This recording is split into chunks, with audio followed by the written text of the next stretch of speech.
Have you ever felt your laptop wasn't there? And you try and you search, but can't find it anywhere. Have you ever felt like there was more to do? And so you need to make a part two.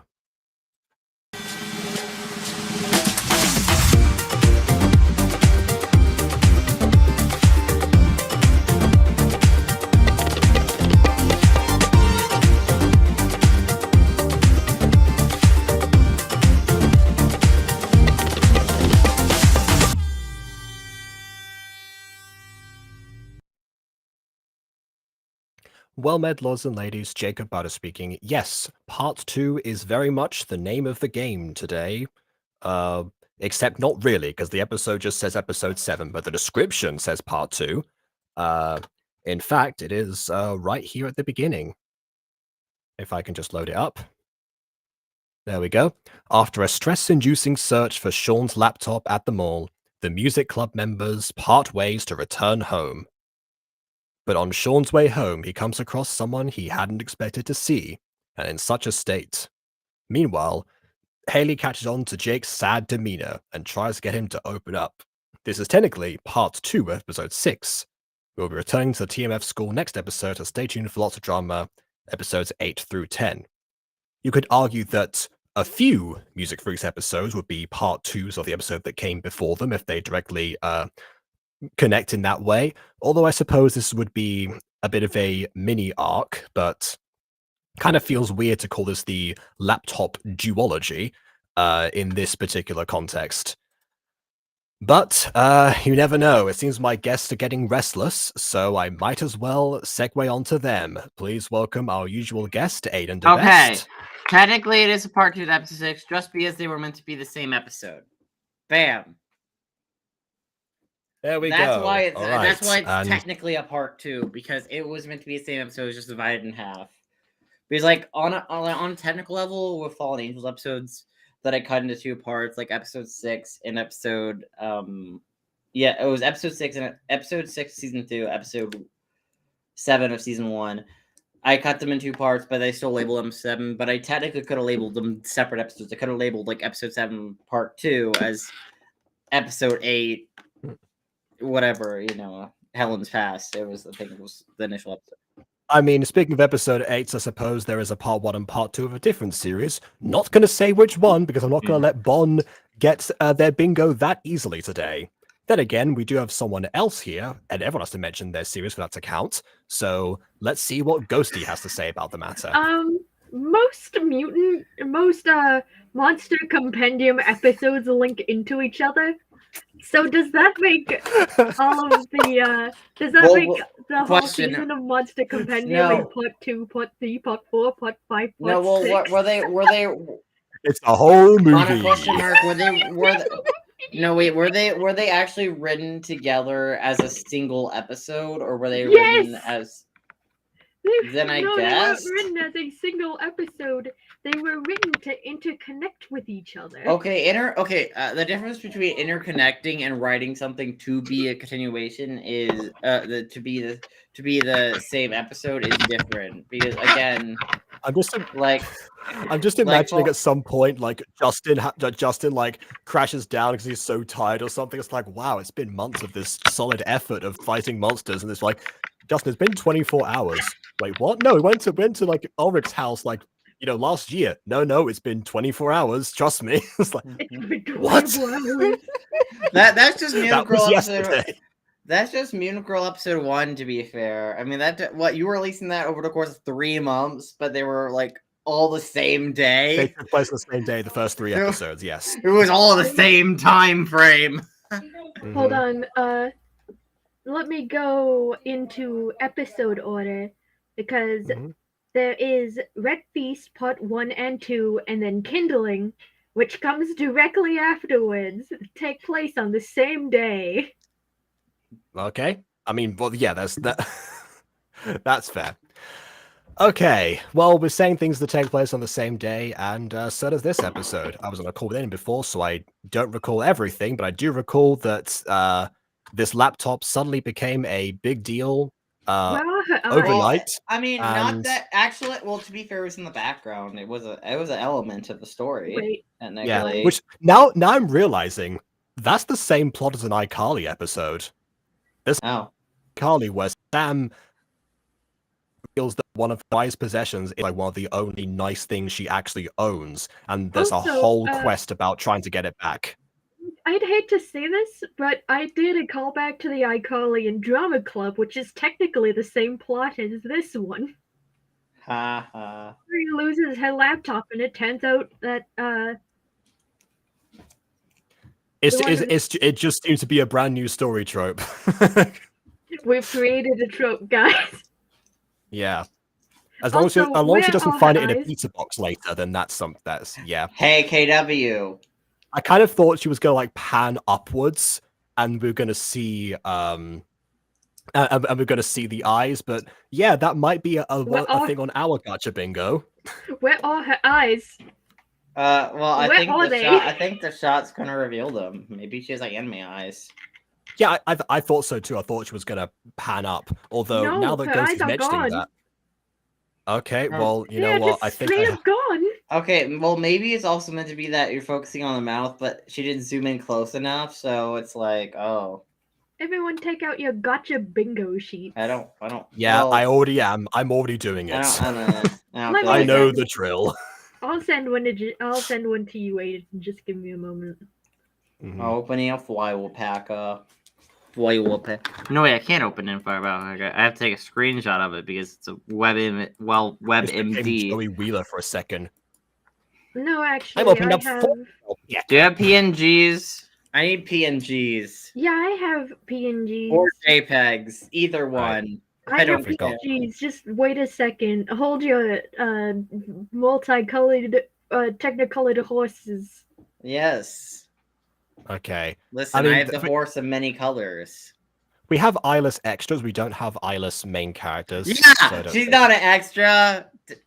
Technically, Well, I mean, technically, she doesn't have eyes, so I'm going to vote that it still counts. well, it's R- eyeless extras. It's not what it says. I guess you made the bingo, but hmm. Yeah, I think this is. Hey, by the way, pretty- half of these can't apply to this. Fine. You know, for I'm gonna example, put extras the in. Okay, so we need to make a voice acted bingo card, and we also need to make a non-voice acted bingo card. Do you know why? Because- Bad grammar. Bad. I mentioned grammar. this last episode. Yeah. Yeah. Like, We cannot technically- do a bad grammar thing because we don't see the script, unless someone says something with bad grammar, I guess. But like, Like, you want to know Uh, what this bingo card would be good for? We just Here we get a go. bunch of first episodes of Gacha together and do kind of like a roulette. We did mention that we should probably do this with first episodes of things in the last video, because we did it with like the season finale of the Green Knight, and we're trying to think, do we mention these things retroactively because we know about Tomi's father, so does that count as dead parents, or just because he hasn't been in this episode, do we exclude that? And yeah, it was kind of I a would point only of bring it. contention. I would only bring it up if it's acknowledged in the episode. Like Let's- for example, like abusive parents. Only bring it up if the abusive parents are in the episode or relevant, or like maybe they're texting the child like extremely mean things. I would only do it if it gets brought up or is relevant to the episode itself, not the series as a whole. Because then it's like series checklist instead of a episode checklist. I think Prism might want to play as well. I don't know if you have Prism's. Do you have Prism's DMs or? No, yeah, I don't know if I have Prism's DMs or not. Oh yeah, I do. I could just send I that always over. get confused with Prism because Prism's Discord isn't called Prison of Voices. It's called Prism goes Oh, by no, on this this. account. No, I was just curious. Yeah, Prism goes by on Discord just Monica. In that case, I don't have Prism's DMs. Don't worry, I sent one over. I also sent one to Aiden. Yeah, these mostly don't apply. These mostly apply to. Did you send it? Oh, there you are. Yeah, you did send it. Like I didn't get the notification. That's No, because nothing. you're a nerd. Oh, we got a You're question. a What is- nerd. Yes. Yes. Also, Bon, I can DM you this I can DM you one of these now. Honestly, not this one specifically, but a different one. What's a bootleg concept? A bootleg concept, I guess, is like a direct copy of something. I would say. I mean, I guess it's technically subjective, where it's like, oh, falling in love with a bad boy. Is that copy? Does anyone technically own that idea? Like, no, You get, technically no one owns the idea, but you know those people who make copies of something yeah. and Adam don't Co state Purple, like that. Demon Slayer. Yeah. There was like this one voice acted series that someone made, and then someone made a copy of it. I think someone made a copy. I think not Zoe made the original, but then someone made a copy of it where exact same premise, similar moments, and it just was the exact copy.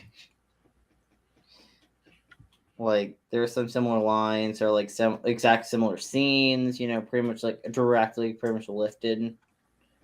I remember it was a whole thing. What's speak ups? That's if the character is too quiet. isn't speaking up. Yeah, that's for voice acting stuff again. Sharon, speak up. That one. Awful front view, eyeless extras, bad boy love interest. Does Jake count as a bad boy love interest? Genuine question. Well, does he technically count? Does he count? Depends who's interested. Well, okay, on a technical level, Haley and Jake is like the main ship, basically, of the series. So it's like, does Jake technically count as a bad boy love interest because he's basically a bad boy? But he's not a bad boy, but he is a bad boy. He's like close to a bad boy. You know what? Once as soon as we see their romantic interactions, we will. This episode, there's gonna be romantic interactions because thumbnail. Yes, but I'm not going to tick those off immediately. Sort of. We haven't even started playing the video yet. Speaking of which, dead parent. Without further ado, We found your yeah, definitely. laptop. What? Where? Oh yeah, this was like the cliffhanger from last episode. They spent the entire time looking for it. We found your laptop. Where? Boom, done. Now we just immediately find out. Anyway, Jacob, be sure to fill in your free space. I am sorry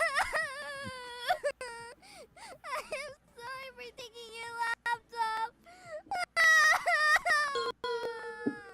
Dang. Oh, what a miserable child. They just find a random child. This is like the opposite punchline to the iCarly episode. That's Haley and Xander's sibling.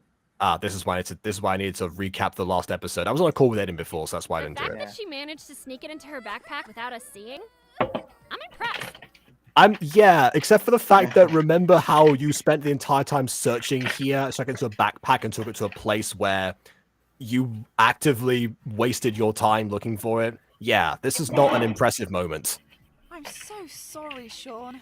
She's never usually this naughty. Naughty. The Britishness is coming out, Rosie. Rosie is embracing her Britishness. It has high specs and 32 gigabytes of storage. I need that for my gameplays.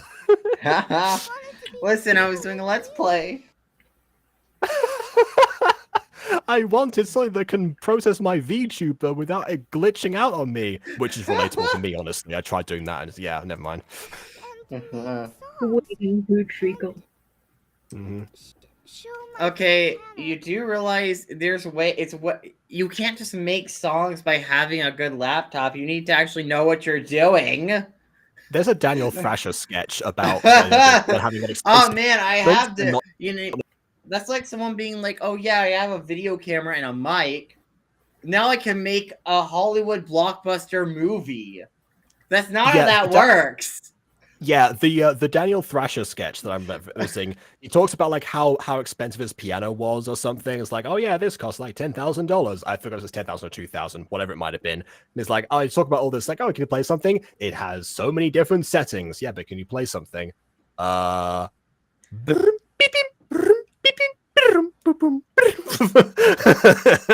That's it. Listen, sometimes you need the gear, but you also need the talent. And if you don't have one of those, it may not work well in your favor. Yeah, I don't have it either, but I'm creating something anyway. You're so talented, Ghosty. You're way more talented than me, What? okay? Watching my own editing process is painful, Aiden. Watching anyone's editing process is painful. What do you mean? Which, by the way, thanks to everyone who put up with those editing streams. Yeah, thanks to those who put up with the editing streams that we did for that past week. You know, you lot are troopers for sure. Watching people edit is weird because then it's like, oh yeah, you have a bunch of video tracks and a bunch of like random moving parts and stuff, and you watch someone put it all together slowly. Listen, I think weird Ghost in Kitty, general. Yeah, I think Ghost Kitty mentioned at one point that my editing hurt her brain, which I've still yet to talk to her about because I saw that editing process also hurts my brain. Somehow you interpret how everything belongs in a scene before you put it in. Well, I mean, your editing process is pretty difficult when you think about it. It's kind of like how I craft stories. Usually with the beginning and the end, I work out the middle as I go along. Which I say this every time is not necessarily the best way of writing a story, just how I've got accustomed to doing it. I don't envy Jacob's editing process.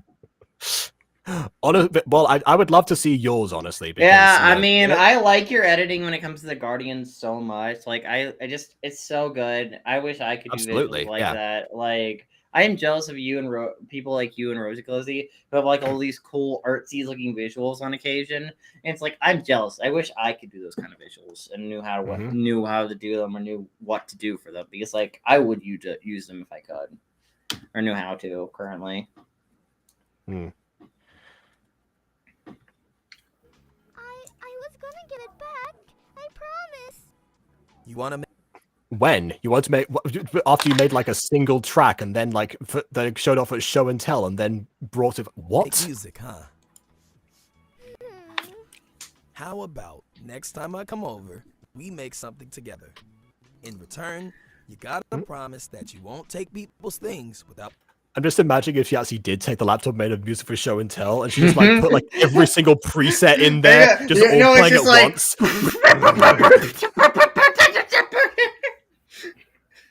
Like, oh man. I found the percussion setting this week, and now I have 20 layers of it. 20 layers. I can just imagine like 20 layers and then one continuous guitar riff. Like, that's not even in the same tempo. That hasn't been adjusted.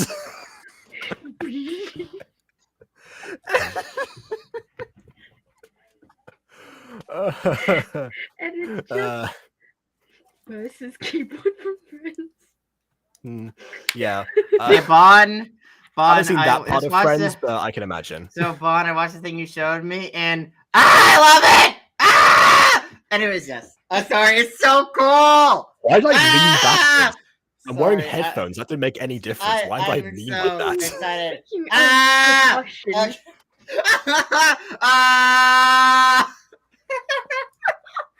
Listen, good. These are the noises of excitement. Okay. I'm guessing this is probably like a Fall Angels fight. That is, yeah. So amazing. Okay. Yes. All right. We have. You have no reason to apologize, Bon. It is. It's Aiden's fault for murdering our eardrums. Your ears will survive, probably. Sexed it out. I think my connection's going wrong. Yeah, you're kind of lagging a bit, and your camera is very poor quality. You have blurry Jacob over here.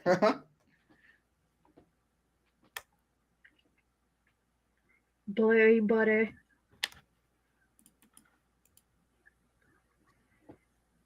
Oh, he just crashed. Oh no. And now he's back. And now no, he's not. He's not back at all. He forgot to fill in his free space.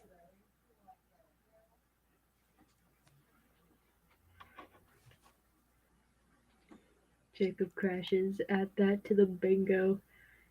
I have 2 so far. Bon, I think you have like 2 different bingos. There's I have the general Gacha bingo. Meanwhile, you have a Gacha review bingo. Oh, Jacob's back. Thank goodness. I thought you were murdered by the ass clones. What? What? The Honk Legion is rebranding.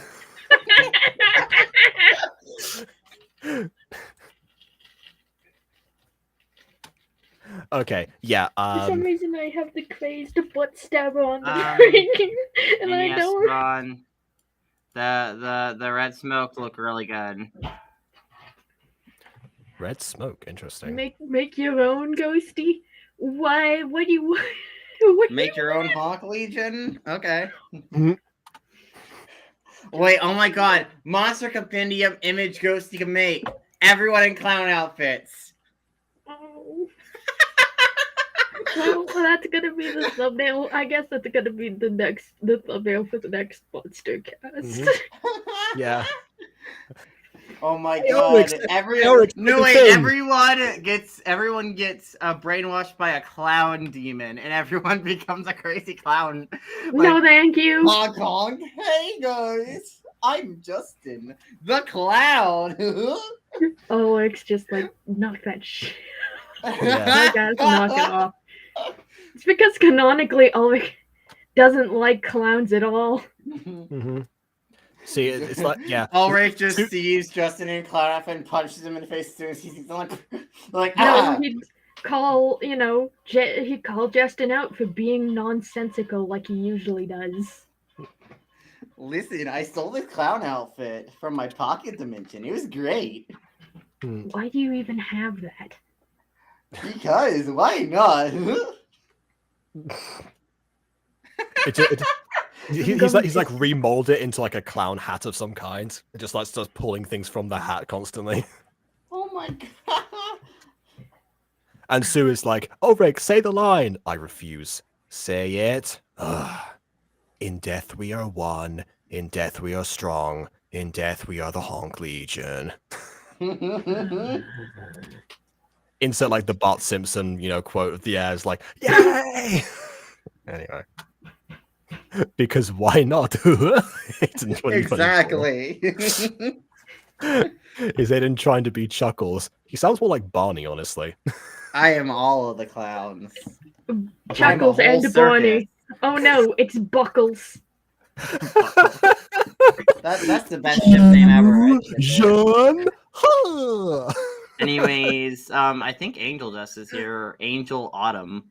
We are neither Chuckles nor Did Angel Dust Barney. rebrand We to are Angel Buckles. Autumn? Or is that a different person? I I think think it's that a might be new different. person. Is it a different person? Different person. Hello, Angel Autumn. Either is that one user who keeps changing their username and profile picture all the time. It must be my next Gacha review related vid be quotes I've recorded but animated. Yeah, sure, but like leaving the laughter and reactions after being said. No, it's Buckles. Buckles isn't Chuckles' brother. Buckles is a fusion between Chuckles and Barney. Buckles is Dragon Ball Metamore infusion. I love you. You love me. Let's chuckle and It's hee like hee. that one With a Hong time Kong where here and a Hong Kong there. Hong Kong everywhere. 1 honk, 2 honk, 3 honks, 4. I'm a clown and dinosaur. That was inspired by Caroline. Yes, time to die. The fusion imagery made me wheeze.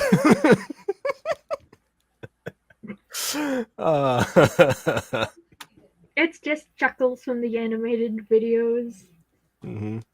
Well, I mean, yeah, but he's not original from the animated videos, of course. Listen.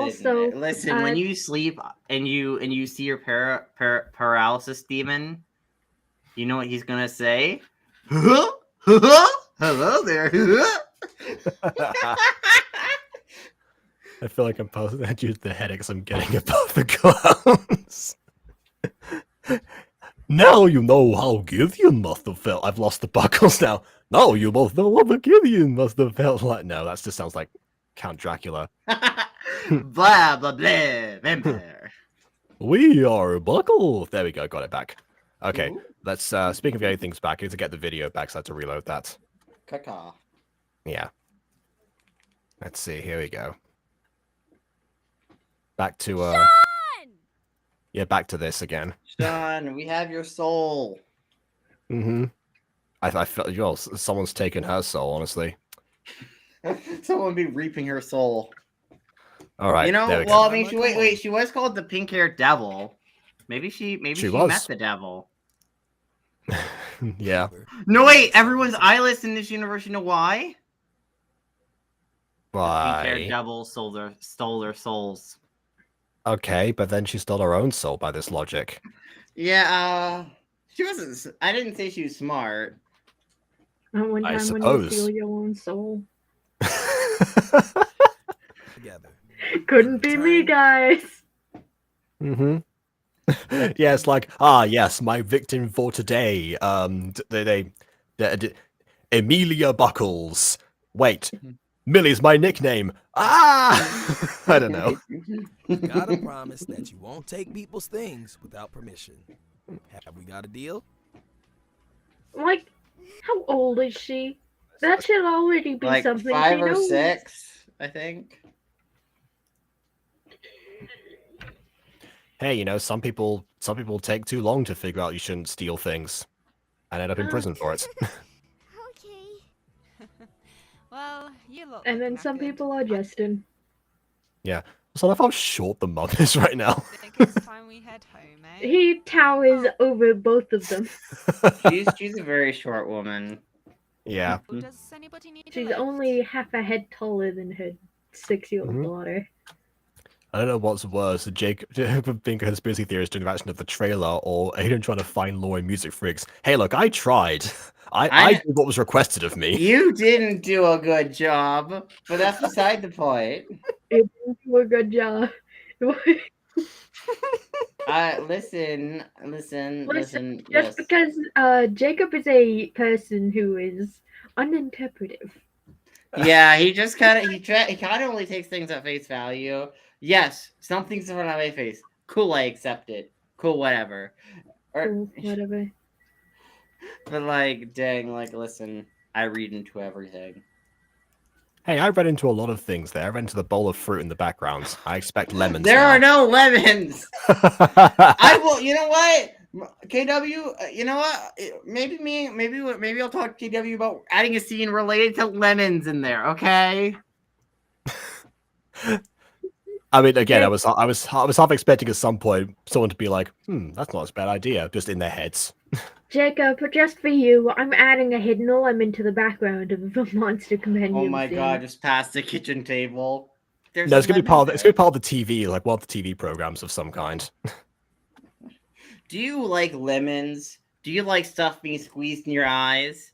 Well, let me introduce you Squeeze Lemons. You can squeeze them in hate your you. eyes Stop all speaking, day. please. God, I hate this bit. Stop. I'm good at making bad bits. Mm-hmm. You'd not even fathom how much I envy RC's ability to make front-facing characters so smoothly. Referring, of course, to Sean at this point, I'm fairly Yeah. certain. Well, he's partially front facing. Like, what's so important is like Rosie can switch from front facing to side facing. Why is he moonwalking? Yeah, hold on. Yeah, that's a fair question. I was like, wait a minute. I paused this as soon as anyone was talking, and then I was like, whoa, what's going on here? Good. My place is just a stroll away. I would love to see that again. He was stepping backwards, but the walking forwards animation was playing for it in his legs. It looked. I can try. Okay. Well, you lot look knackered. I think it's time we head home, eh? Oh, does anybody You lot look knackered. I think it's time we went home. need a lift? Dang. Monotone delivery. Everyone mark that off on your Oh, bingo. yeah, sorry, yeah, okay, that's true. And also, From the I guess- creator herself. I guess if the forward animation counts, I guess we put bad editing too then. I don't know. I mean, Oh. the animation's actually pretty smooth. These, even if it's a front-facing one, but they use them to move back, they did it like Rose Cozy did it so fast and so smooth, where you may not have realized unless you're studying animation. Okay. Which I mean, honestly, that's probably some of the better ways to do anime. Like, if there's ever like an animation error or a weird looking animation, if you do it fast enough or smooth enough where people won't notice, it's fine. You know, only people nowadays will look in retrospect and be like, wait a minute, this animation looks weird. It's like, yeah. I mean, most always YouTube like, shows you can go you've frame never by know. frame, like I've mentioned, but yeah. I'm also going to say, hey Jacob, you forgot to mark off your free space in the center. Yeah, I I'll only do that mark later. I only mark that off whenever I actually need to, because otherwise, just like, well, it feels bad if that's the first one I ever do. I'm good. Okay. My place is just a stroll away. Well, a lift would be great if it's not a bother. Of course not, Jake. Just make sure to keep an eye on your valuables in the car. Oh god, Oh. the child's eyes. The child's eyes. Yeah, I Oh, like no. black voids. They're black voids. Like, the child's eyes are dark blue, but in this instance, she's looking directly No, at they're the not dark camera. blue. I'm pretty sure they're meant to be literally black. I think her eyes are actually just black in this case. No, like, her eyes, they Oh, look a actually, deep wait, they're blue. slightly blue. Never mind. There's a very weirdly dark blue that looks strange. They're the color of the bottom of the ocean, which doesn't make the abyss metaphor any better. We don't want Also- Her eyes are the Maradona Trench. You mean the Mariana Trench? I think you mean. Yes, Maradona's that. a football player. I don't know where. Roman child. How she is so perfectly front-faced. Yeah, if it weren't for the bulging eyes, I would have been like, "This is amazing." Like, if anything, Rosie's animation is something to study. Oh yeah. If we weren't But here the- to review like the video as a whole and we were just focused on the animation, it'd be an entirely different story. If I press mute right now, there'd be a whole different process. Will do. Well, I'm not going thanks for to. coming to rehearsals today. Also, sorry I'm about- gonna say, keep your eyes on your valuables in the car. Yes, Can't get that's over true. how the That little thief with her hands. Stealing your I stuff. know, Mhm. but the line delivery was Yeah. Was I suppose flattered than my soda. Mm-hmm. I suppose Rosie and I have something in common when it comes to front-facing, massive eyes. Yeah, well, there you go. I see you're on your way to becoming more like one of your idols. It's gonna be Rosie Closey one day. How Yeah. does that make you feel? Okay. Also, I guess one more animation thing I've got to mention is a thing that I wanted to start doing with all that is a thing that you can do nowadays with Gacha Life 2 that wasn't really possible with any of the other Gacha apps, which is The build moving of the poses. irises? Oh, No, that. but that too. Building poses off of each other. I've always said that, acting is reacting is one of the things I learned from theater class and everything, and it's the thing they repeat a lot of the time. But because people have to go back into the same list of poses, no matter how varied they end up being, there's always some limitation you run into. And back in the day, the only way to go around that was to animate it. But guess Well, what? Gacha Life 2 is here now. Please, Actu- Jacob, stop pimping out Gacha Life 2. Not everyone is going to use it. Also, I'm just pointing out the Also- positives because everyone clowns on it so much. also Because on a it's technical not- level, though, on a technical level, you can make a level of custom poses in Gacha Club and Gacha Life. Okay, so here's what you do. Tell. You take a base pose, right? A base position. Yeah. Then you remove an arm, a leg, arms Oh, and so legs. Franken-posing. arms. Yeah, Oh, yeah. you could technically Franken-pose and get a bunch more custom poses and more unique poses if you really want to, which is something I want to start doing. Which maybe I'll test out when I'm making my Kalai scenes for KW's channel. Maybe I'll try Maybe. some Franken-posing tests to see what I could do for that, because I think I could get some pretty good Franken-poses made.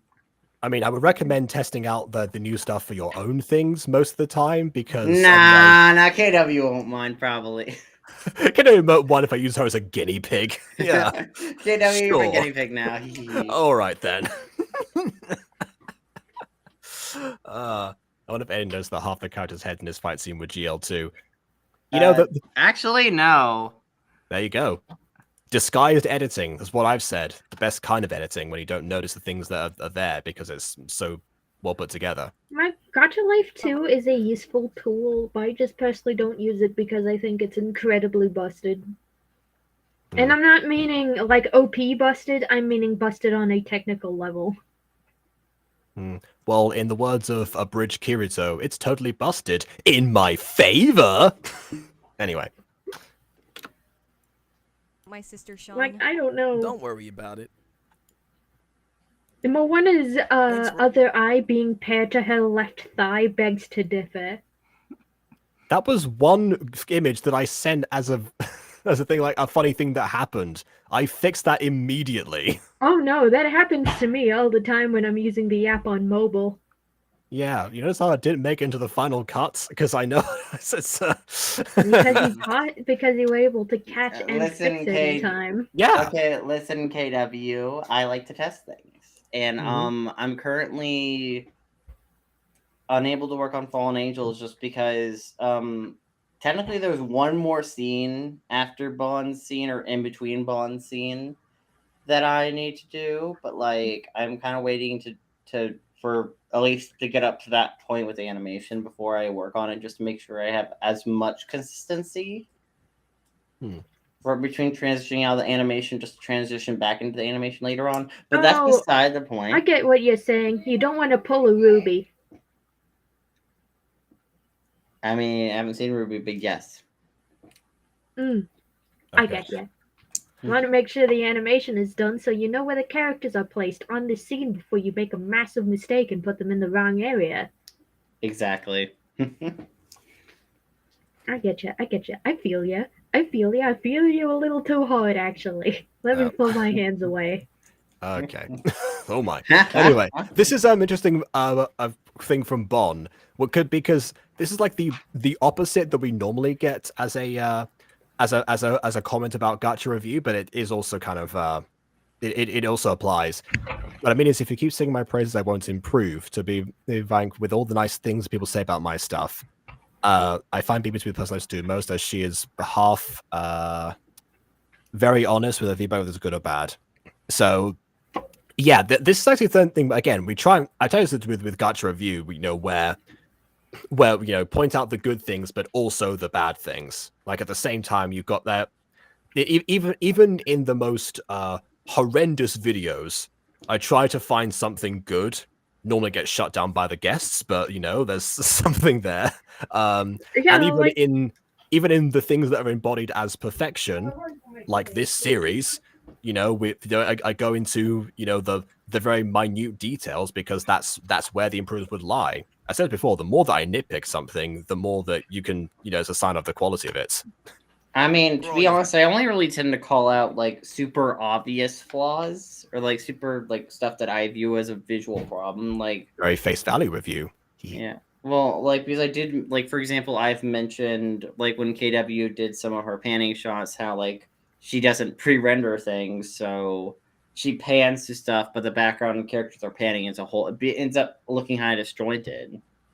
Like, I mentioned super obvious flaws, but, like, I don't know, like, what, like, again, like, there's a lot of stuff when it comes to talents that a lot of people have that I'm honestly just impressed with. Maybe they're not the best at the talents, but I'm super impressed with Bond's animation. I'm impressed with Jacob's ability to mask and the way he could put stuff together fundamentally. I'm impressed with the way Ghosty does the eyes and the way she does all the custom backgrounds and stuff like that. It's just stuff I can't do that I'm impressed with. I love the eyes, but they're such a pain to do. Yeah. You're the one who decided to make them that way. I know, I love them and I hate them at the same time. It is my best, worst creative decision. Yeah, which is fair. I mean, I was gonna say I'm a noob. I'm not really a noob, actually. I'm actually kind of experienced, ironically. Yeah, half the people in the Gacha community left already. And most of the people already left who were in here. Never mind, I'm actually experienced. But I'm a noob. No, never mind. I'm not a noob at all. I'm not a noob. I have Mhm. been around the block. Yeah, I mean, again, your show is well, your longest show is 3.5 years old at this point. Yeah. Yeah, that's nothing to scoff at. Yeah, Help which me, is guys. fair, but like it's important to take the successes into account because the moment you start discounting every success or everything cool you did, that could demotivate you. Where it's like, oh, yeah, I mean, yeah, like everything could objectively be improved. Even stuff I really like can always be improved. It's just whether it be visually, story wise, design wise, regardless, it could always be improved. It's just the moment you like start ignoring compliments, starting pushing them away. Like, I don't want to hear any praise. I don't want to hear you guys saying how cool it is. Just tell me how bad it is, so I can feel bad about it, so I can Yeah, improve. it's again, it's a problem on the same level as ignoring all of the criticisms and just thinking that your work is amazing. That's where you get birdemic. Yeah. But you know, Meanwhile, I hate my work, and you guys need to shove praise down my throat, or else I'll give up entirely. Yeah, listen, Ghosty, this I is what I'm believe saying. in This is you. the opposite problem. That's also Yeah, because that's also not what we do. Like we are going confidence, to praise Ghosty. it. We are going to praise it. We're just not going to necessarily. We're not going to pull any punches because again, that's not. Eventually, at some point, Monster Compendium is most likely going to end up on Gacha review. Realistically speaking. Most likely. Also, I'd like to point out one thing. All of the background extras are not Yeah, animated at all, except for their walk cycle. well, And I mean, they at hey, least have eyes, so we can't do the bingo no, chart no, yet. but here's the thing. I mean, even though they're not really being animated or doing anything, I'm at least fine with that because, like, at least like Rosie Galizzi actually tried background characters. Like, it would be so easy in the series to not animate any of the characters besides Yeah, the like main we do. cast. Yeah, Well, no, it's I so do- easy to not ever include background characters. The fact that she included background characters with forms of animation attributed to them, I mean, it speaks volumes to the fact that she actually is willing to put some effort into the background. Quality. Yeah. It's like the Speaking of- YouTuber Academy approach. Speaking of quality, I'd like to point to Millie and say, that is an interesting perspective on the head. Because she's about to turn, that's why. Yeah, I think it's like a transitional frame for her. It is. Since It we is, pause it a is, lot because- in Gacha Review, we get a lot of the transitional frames. The stuff that was meant to be blink and you miss it, not the stuff that is meant to be focused on. Yeah, Speaking of speaking things of meant to be that, focused on, is his hand. Xander's mouth backwards? Oh no. Oh no!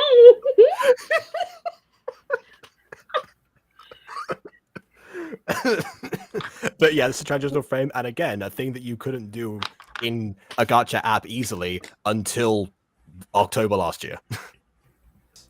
And thank you, Jake, for your offer. Oh, no problem. See you Monday. See you guys. Crystal Miller See ya. says you Ciao. need See ya. help. Bye. Well, I do. Okay. I call dibs on the front seat. You're such a child, Haley. Well, you can sit in the middle, Luke. Oh, sure. If Why would you make Luke sit in the middle when I mean, why would he? You could just you're decide the whether. smallest Xander? It should be you. Oh, you have that rule as well. Okay, I thought it was just in my family where they just like, oh yeah, if you're the smallest, then that's means you go in the middle. That used to really annoy my brother, and then at one point, he finally grew enough to Uno reverse my mum, who enforced that rule because then she was the smallest. Wait, Bond pointed out something. Why are they all walking in unison? That is a fair question. I don't know. I got nothing for that one. I was sat in the middle. Were you the smallest? Maybe that was why. Maybe they just never told you the rule. That was the silent understanding. Aw, don't you want to sit next to me, Zandy? Zandy? Oh God. Why? Ugh. Are you sure about that? I'm telling you, I saw it with my own eyes. You should have seen his face when I caught him. He was as red as a tomato. He so has a thing for Haley, don't you think? I caught it with my own eyes. You should have saw it. But Jake likes Daisy, right? Oh, right. Eh. You never know, though. They'd both be cute. Mm. Mm.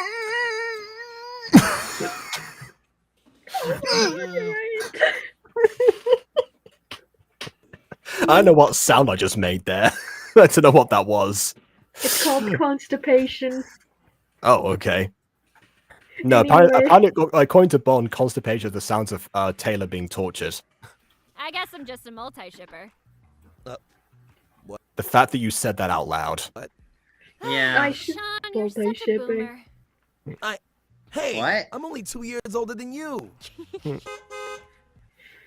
Finally! You sure you don't want to lift, Sean? Nah, I'm When did this fine. come out? 2022. Yeah. Okay. Thanks. I prefer to walk. Well, these scripts were like written like a year, like 6 months before the episode actually came out, so they're a Yeah, little but- bit delayed. Let's be honest. Nothing gets old and outdated faster than slang. Also, Very Rosie true. Closey did also have a competition where she's like, "Hey guys, submit ideas and submit lines and stuff that you think the character should say." So I mean, she did pick them out, but like these may have been written by other people or references I people mean, suggested I to was gonna throw say, in.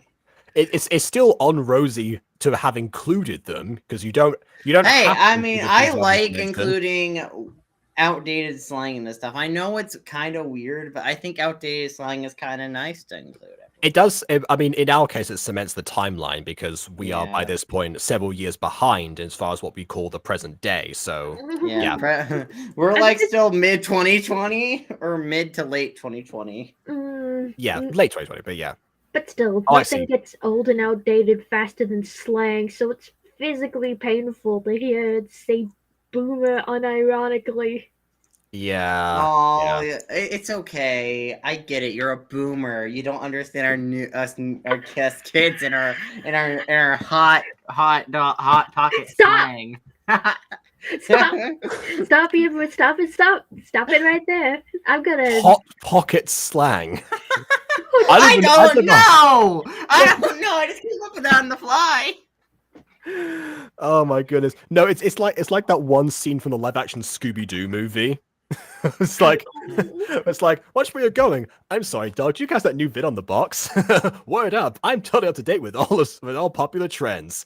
Word. Like, I have Ulseth in a future scene using slang as a way to embarrass his son as a punishment, and I'm just getting flashbacks to writing that segment.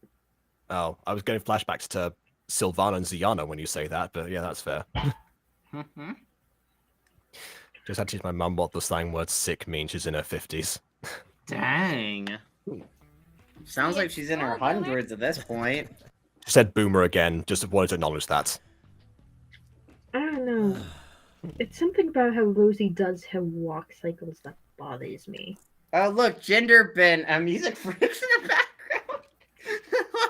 Oh, well then. They're just background characters, but like they're meant to be gender bin. They're not. Oh. He looks shocked. Oh. Drama. Hold on. What is that sitting perspective? What are you like? What She are was you sitting- Oh like? god, her eyes. The eyes. The eyes again. The The eyes. eyes of death. The eyes. Don't look at her eyes. Look away. Can I tick body horror off on the bingo now? Yes. This Okay, technically counts. good. Alright. I like her hair. Her hair is cool. Mm-hmm. Sean! Hi! I was just... Minor nitpick, but she doesn't sound like she's just been crying. Like there's no like breakingness of the voice or like a suppressed sob or anything like that, or like different breath control there. I know that, yeah, again, nitpicking, so it's a sign of quality, but yeah, still Also, gets the me. way she was sitting, one of her legs looked disconnected from the rest of her body. Well, I mean, Laura checked off body horror, so you And, know. The reason I like looked at her and said, "What is that sitting pose?" is because one of the legs looked a little bit too far to the side. Okay, I'll try and rewind it. Like I heard the phrase "sitting with your legs." Oh, ma'am. Oh no. Okay, no, I see what the problem is. No. Here's the thing: the skirt. I think what Rosie Close is going for is like the way her legs are positioned and the way she's sitting is like lifting up her skirt a little bit. She tried to store it in the skirt just slightly to make it look like her skirt's actually moving with her and not just, hey, my skirt's just a physical thing that stays like doesn't move at all.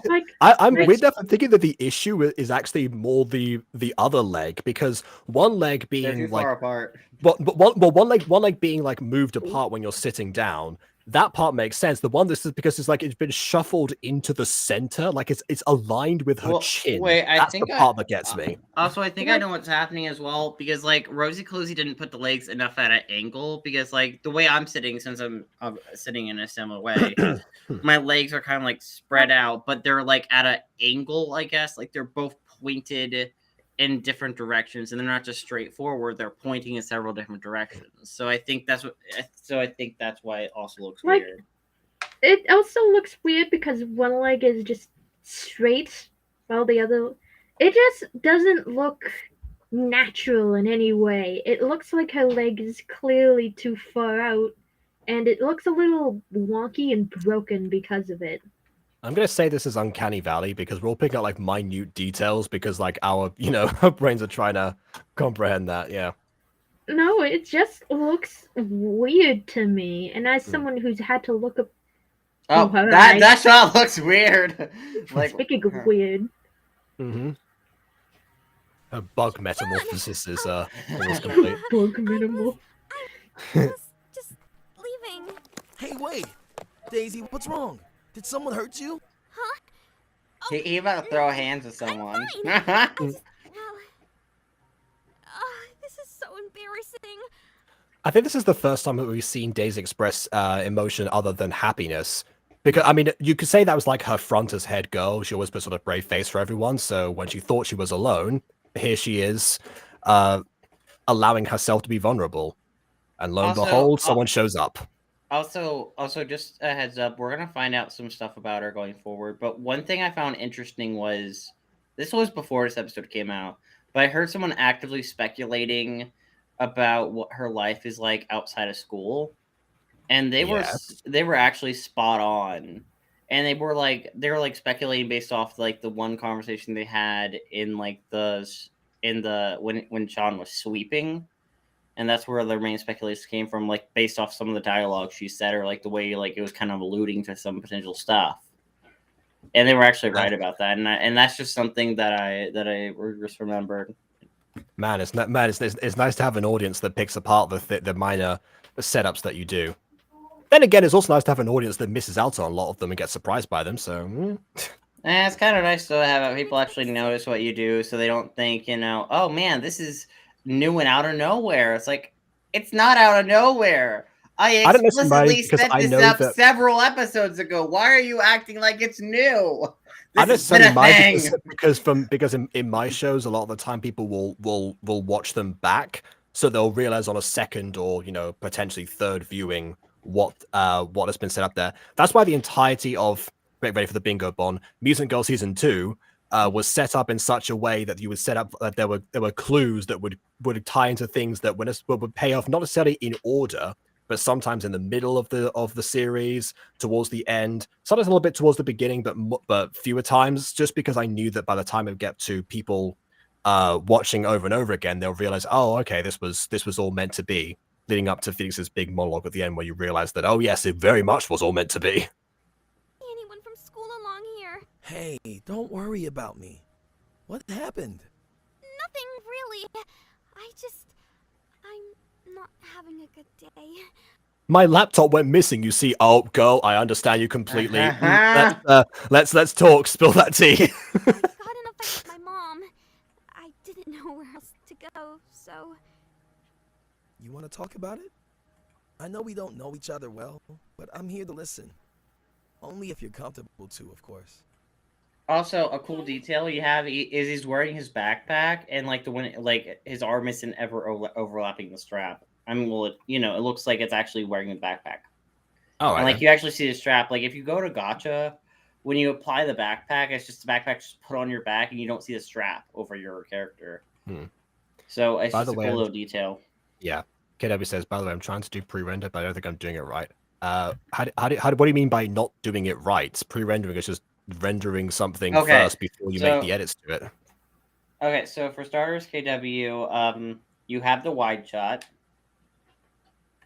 You record everything in a wide shot, have all your characters in a wide shot. You know, just have like the whole background be on the screen, put the characters there, and then render it. And then you do angles, and then you like go and cut it up into angles. Are you struggling with text? If you're struggling with the concept of text, being like, oh, text is over the screen in the wide shot, then put the text on a separate layer and turn off that layer visually when you export it, and then you'll have a version without text, and then when you do the angles, you just cut it up, and then turn on the text layer again. Yeah, I definitely should do like a series of like, oh, how I did these things in this series or something at some point. Oh, I think I've figured out this sitting pose. Well, now it looks more like because her left leg is more crossed. Now you get a bit more of that. Exhausting. If I'm not doing homework, I'm doing things for the school committee, or I'm working at the animal shelter, or I'm at dance rehearsals. I thought that. Why does her voice sound similar to Twilight Sparkle? I mean, she's meant to be a shy, soft girl. She's super sweet. My extracurricular activities. Maybe even step down as head girl if the school allowed me.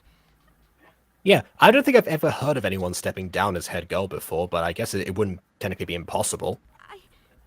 I suggested it to my mom, but she disagreed. I sort of snapped, and then fair enough. God, I'm sorry. I'm really pathetic. No, it's fine. It's only natural to be stressed if you have that much on your plates. And I know what it's like to have family issues. But I increase more speculation. Forced to do all of this just to please your parents. Also, look, Sean's little hoodie things are moving. Oh no, I saw those before. About your yeah, I just like that detail. Some of these characters just in details are nice. Yeah, and again, it's this kind of stuff that you would tend to not notice, but it's, you know, if you do, it's nice. I do like having the responsibility of head girl sometimes. I just wish I had something to escape from it all. Something fun and free, you know? I know what you Join the music club, the thing that you keep pushing other people to try out. That's how I feel about music. She's living vicariously through other people. At this point, pretty much. With the club, or just listening. I could forget about my worries. It's my escape, I guess. That sounds nice. Oh my god! No, wait, you mentioned she sounds like Fluttershy. So... No, actually, she sounds more like... You looked it up? You looked it up? KW said Fluttershy. KW said Fluttershy. Yeah, no. Okay, so Twilight was mentioned here, and we just saw Airplane. So there's this meme. There's this meme about Fluttershy and Mordecai. What? Like it's based on some terrible fan art. To be like airplanes in a night sky, like shooting stars. I can really use a wish right now. Flutter. Oh god, Mordecai and Fluttershy. Yeah. It's like a whole meme. It's Twilight. Twilight. Whatever. I'm getting confused with my pony names. I need to rewatch My Little Pony. It's been a while. I love My Little Pony. Idiot. Twilight is the purple one. Can we pretend that the airplanes in a night sky are like shooting stars? I could really use a wish right now. Wish right now. Wish right now. I did a parody of that song in like 2017. God. Maybe she doesn't like seeing other people hold back on their interest like she has to, suggests Lorena. That is most likely what it is. If it's a conscious decision. If it's subconscious, then it's the vicarious thing that Ghosty mentioned. Yeah, but I also think she's like a kind of character who wants everyone to be happy no matter what, and because she really cares about everyone. Even though she doesn't really focus on herself that much because she cares too much about others. Yeah, probably. It's a fair amount of deep analysis there. Which, now that I say that out loud, remember what you said before that I was that I was looked at things too surface level? You also complain when I go too deep. whenever I Okay. mention certain things about like different shows, it's like, oh yeah, maybe they're going in this direction, they're trying to do something like this, and it's like, yeah, probably not. Well, depends on what's realistic. Like, if we're talking about like a kid show that's meant for younger kids, being like, oh, maybe they're going in this direction with this character having a complex arc about them getting over their self-hatred. It's like, You'd dude, be it's a surprised with kid today's kid shows. show. You'd be surprised with kid shows today. Well, depending on the show, like if the kid shows normally set certain standards that you follow or what to expect from them. I mostly meant like if- other gacha videos because we were mentioning gacha specifically, but yeah, in the broad scheme of things, that applies too. Like even with certain creators, like I can see Rosie Closey going for something like that. But like when it comes to like random like creators, like let's take someone like Treat Pop. I don't think Treat Pop would go that direction. I'm gonna be honest. It's just one of those things where it's like it's what I can tend to expect from the creator, what they've shown that they like to do, or what I've shown they're generally tend to do. I was half expecting Treat Pop to show up in the chat right now, but yeah, I think we're in the clear on that. Who complains about our view stream going too deep? It's not happened today, but it's happened before. Also, I guess bye. Oh no, because KW was saying time to go. Okay, bye KW. Oh, I missed the entire order of that. Jacob, I'm going to send you something in DMs right quick. Gotta slip and slide in his DMs. Stop that's that. one way of putting it. that's one way of saying words and forming a sentence. Let's see. Oh. This is too deep, Jacob, fam. I broke down the bones of the pose. And it's not making sense. Oh, you broke down the bones of Daisy. Oh, I thought you said you broke. I was like, we broke down both. Speaking of bones. Mm-hmm. Torbeck thinks we should go in this direction. Has nothing to do with human bones. Speaking of that image, could you call it on screen for us? Yeah, I'm putting it on. I was just Torbeck is stalling for time while the thing loads. God, you sound like that woman from. There we go. You sound like that woman from God, Monster Incorporated. Yeah, Monster Inc. Mike Wazowski. Torbeck thinks you forgot to file your paperwork. Anyway, yeah, here's the bones, everyone. I mean, I think the bones somewhat makes sense based off how she's trying to angle herself. They don't. Her leg is out too far. It's disconnected from her body. It should be closer to her other leg. You can still manipulate the skirt and have it look good. But because it's so far out, it looks unnatural and it looks a little warped. Also, this isn't knocking Gacha at all. But God, she's sitting on her hair. She's sitting on her hair, which I know this is what happens in Gacha and like some animated medium with like really long hair like that. But dang, she's sitting on her hair. Like. Can't argument Gacha logic. Well, if we're going with that, we have a bingo thing to fill in. I can't unsee it now.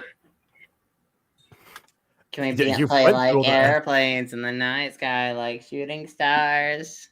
Okay, we are agreeing to mark off Gacha logic on our bingos. Yes. Okay. No, I'm asking you guys if we're ticking off Gacha logic on our bingos. Yes, we are. Oh, I just did. Okay. Oh, hey, finally I have 2 in a row. Jeez. Finally. We're never gonna get bingo at this rate. I mean, the next one that in the order is awful front view. I don't think that was ever gonna get ticked off. What? Sometimes the front views look a bit iffy. I mean, Like, I don't. the eyes get me, but at the Oh. same time, I wouldn't call those awful necessarily. Like, I don't know, Jacob. Wait for it. We have a musical number coming up, and if FAFSA taught me anything, it's that everything falls apart as soon as the musical numbers enter the sequence. Speaking of musical numbers, we should keep continuing with the scene because I'm pretty sure it is actually leading to a musical number. Okay, before that, Torbeck thinks RC should pay more attention to anatomy. Okay, now we can watch it. Literally, if we pay attention to What's anatomy, there to all be of these jealous poses of? would look a little bit better. You'll be graduating soon. I wish I was. Interesting, because most of the time in British, Don't wish to graduate. After I graduated, I developed a lot more mental issues because I had real life stuff. Listen, you she doesn't have enough perspective to realize that. Also, it's curious because most of the time, the head boy and the head girl tend to be in British schools tend to be elected towards the end of the final year, and then stay that way during the final year, which means that you would think that they'd be nearing to the end of term, sophomore. Or but she's a sophomore. That's even worse. That's I don't think has ever happened in a British school before. Yeah, because like Millie is Millie. I think most of the music freaks are in the exact same grade, minus Sean, who's 2 years older than them. Did they say which grades they were in? Because I don't remember that. Earlier in the episode, Millie stated that Sean is 2 years older than her, which would probably place her as a sophomore, I guess. Yeah, and him as a senior. So, and most likely Daisy is also a sophomore, just because we get to see a flashback in one episode where we see a slightly younger Daisy talking to Jake. So, because she's slightly younger in a flashback set in the past, she must be a sophomore. I don't follow that. No, but like it was in a softback. So it was like from like a year flashback, or like a year ago. So people can have growth spurts at different times. That's not really indicating. No, I'm saying though, I'm pretty sure she's meant to be in the same grade as Millie, Jake, Haley, Xander. Yeah, and you determine that based on the fact she looks younger in a flashback set in the past. No, because she's actively in a flashback set in the past. She's set in the flashback. I mean, if she were older than them, she still could be featured in a flashback set in the past, even though she's not the same age as them. No, I'm pretty sure she's canonically meant to be a sophomore too, with them. I mean, sure, you can say that, but just based on what you're saying right now, that most of that means nothing. Yeah, but basically, what I'm saying is Sean's the oldest and the only senior in the group. That is fine. I mean, either way, I'm just more concerned about the fact she might be a sophomore now, because if we're talking about head girls and such, yeah, usually not. I mean, because I know you asked me about that. Also, if this is meant to take place in America, we don't have head boy and head girl, so which is why I'm not using America as the template, because of the fact that she is a head girl in the first place. And that's why I mentioned British schools specifically. Otherwise, I wouldn't bother. But also, British schools are a bit different because, I think you have like two. They have head girls, yes. No, I mean, what year is like high school for what grade is high school for British schools? Because I think high school in this context, it doesn't actually matter, because we're talking about when characters would graduate, and you just kind of talked about like the American high school grade equivalent, because that's what you know. If we think about it in terms of whenever they would graduate, it depends if the school has a sixth form or not. But assume that it doesn't; it just goes by numbers. So in that case, Sean would be in year 11, and Daisy would have been chosen as head girl in year 10 and would be there for all of year 11. Yeah, but if we follow the logic of before, that's why I didn't mention I said final years before, because I knew that was going to be confusing. Yeah, in the context of high school, we have 4 years of high school. Junior, we have freshman, junior. No, wait, freshman. I know all of those things. I've watched. Yeah, I've watched. No, but the point being, head girl would be, if we're going by just the ages alone, a head girl and head boy would be 15 and 16 that's by British schooling. Yeah. Period. and when you're a sophomore, you're normally 14 to 15. When you're a Okay. sophomore, versus when you're a senior, you're normally 17 to 18. Or Okay, 18 to 19, you're going. depending on where You're your going by birthday is. those. Okay, so you're going by those by age groups rather than Yeah. when or not they would be graduating. Okay, that's a little bit different. That's that wasn't the same thing, nor was that what you seem to be Yeah, no, I'm just alluding is to. Music Fix not taking place in Britain? I'm pretty sure it's meant to be in America, but it could be because like they don't mention anything that's exclusively British, but also exclusively American. Like I think that you Aiden, you've pointed out multiple times they mention head girls, which are exclusively British. Yeah, but like I mean, yeah, but like that's always been the kind of weird things about Music Freaks because I'm pretty sure most of the VAs are American. I mean, yeah, when I made the musical, I was going to set it in the UK, but because most of the VAs were American, I changed the setting last minute. Rosie could have easily decided not to do that, despite encountering herself in the exact same situation. But I don't even know. then, like they don't mention anything else of British culture besides the head boy, head girl thing. Do they mention anything specific to American culture? I think so. I mean, I'm gonna be honest, since again we live in American culture, or at least I live in American culture. Then you should be able to recognize it. No, it just seems normal to me. It just seems like a default to me versus I haven't seen anything That's a very American mentality anyway, but yeah. I defaulted to this being placed in Britain, but most of the accents are phonetically American. But I don't even think they say anything.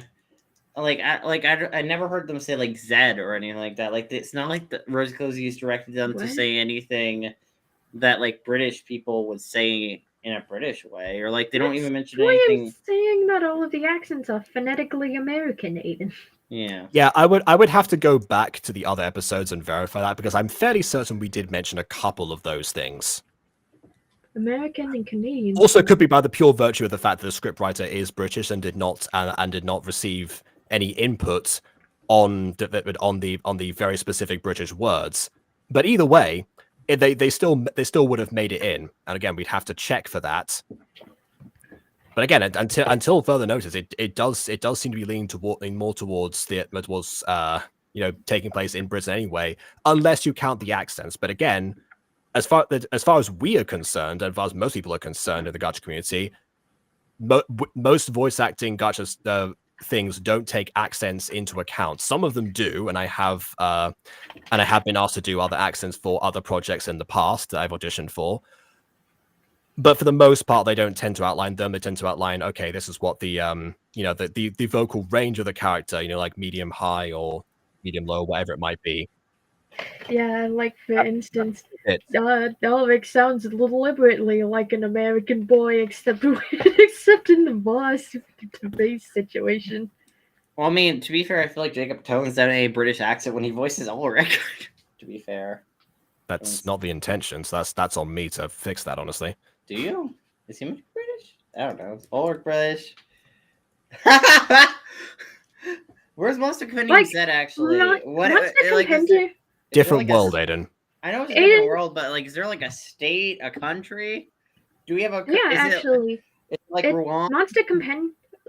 I'm probably not going to say that because it's spoiler territory. Yeah. I'll take accents into account. I mean, yeah, that is fair. I mean, your accent particularly clashes with the character who plays your twin brother. So again, it's one of those things that people tend to ignore. Okay, they think Afghan ignored it. Why is Gareth British? Well, I mean, does he sound British? Okay, like, does he actually sound British? Oh. Okay. He kind of does, yeah. Well, to be fair, when Athmel auditioned Gareth and Lawrence, it's like, make me swoon. So, of course, they went for, a British voice. Okay, but also Keston was already cast at that point. So, if we're talking about the familial resemblance. I mean, in the case of Ruwan, it's kind of like a mix of Britain and the United States, or like the United Okay, States. that's fair, but also Gareth and Zane grew up in the same city. Oh yeah, that's what I mean. So especially with internet projects, accents don't tend to be taken into account as much. a lot of the time. Yeah, because we have a smaller pool of voice actors to work with. Yeah. Although honestly, if Rosie Closey definitely has like a higher pool of voice actors. Like if she wanted to get an all British cast, she could easily get an all British cast. I'm gonna be honest. She doesn't even have to try. People would offer their services instantly. Yeah, but then they would come after like for Vivsy Pop, and no one wants that. Yeah. To get out of this city. Well, that's more Explore new celebrity. places. Try new things. Me Oh, too. I want to travel the world. I want to travel the world too. I want to Oh, get that'd out. be Listen, I nice. want to get out of here. I want to listen. I'm gonna go on a whole Disney princess rant. I want to be where the life. British are. Well, you know what? I'd go there. I'd go to Paris. I'd go to New Zealand. I'd go everywhere. Okay. I I'd go want to to be where Scotland. Parisians are. Listen, okay. I want to visit everywhere. I want to see the world. I want more than this provincial life. I'm becoming a Disney princess. Mhm. Listen, I want more than this. Mhm. Wind in my hair intensifies. Yeah, as the musical number kicks in.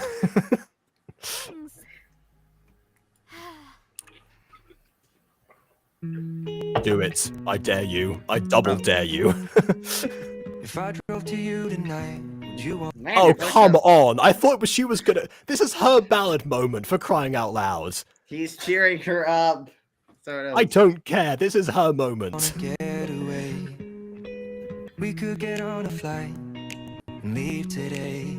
Not the plane's really. already Also, flown- it'd be plane's kind of already flown creepy. away by now. Also, it'd be kind of creepy if she really is meant to be a sophomore, and since you're already stated to be a senior, and you're 17 turning 18, and she's probably 15 or 16. Or if he, I mean, if he's graduating soon, he might. If he's graduating soon, and we go by British schools, he might only be 1 year older.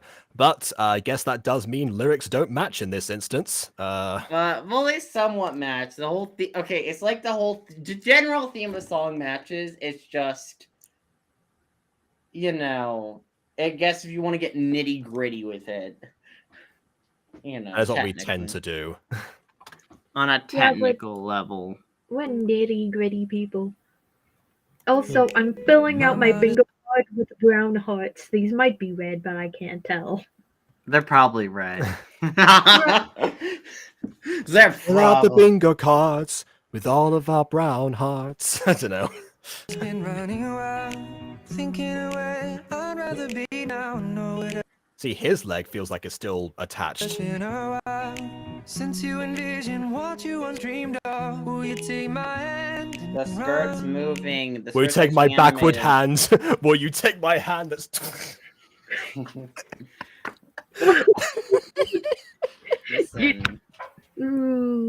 Speaking of nitty-gritty pointing out details. I hope they see season 2. Are you kidding me? She doesn't even sing a note in this. Oh, now I hate it even more. Jeez. Listen, it's cheering her up. She can't sing. It doesn't. It's a musical. It doesn't matter. Everyone sings in a musical. Besides Daisy. Boo. I like the silhouette shot. I do as well, admittedly. I want to do like Especially silhouette when shot, more silhouette shots in general. They're nice. Especially like this shot with the city in the background. Oh, the lighting is so good. Like Kind of reminds blue me of the light. trailer of Paper Towns, actually. Which I saw on TV. I did not actively search for a trailer. Don't misquote me on that. I know this will be reflecting back when we are old. What are you saying? We're gonna get metaphorical eventually. Well, I Okay, mean, you could I'm argue prepping that you could argue that the stars are supposedly talking fun? about reflections, but then again, stars are light emitters, so probably not.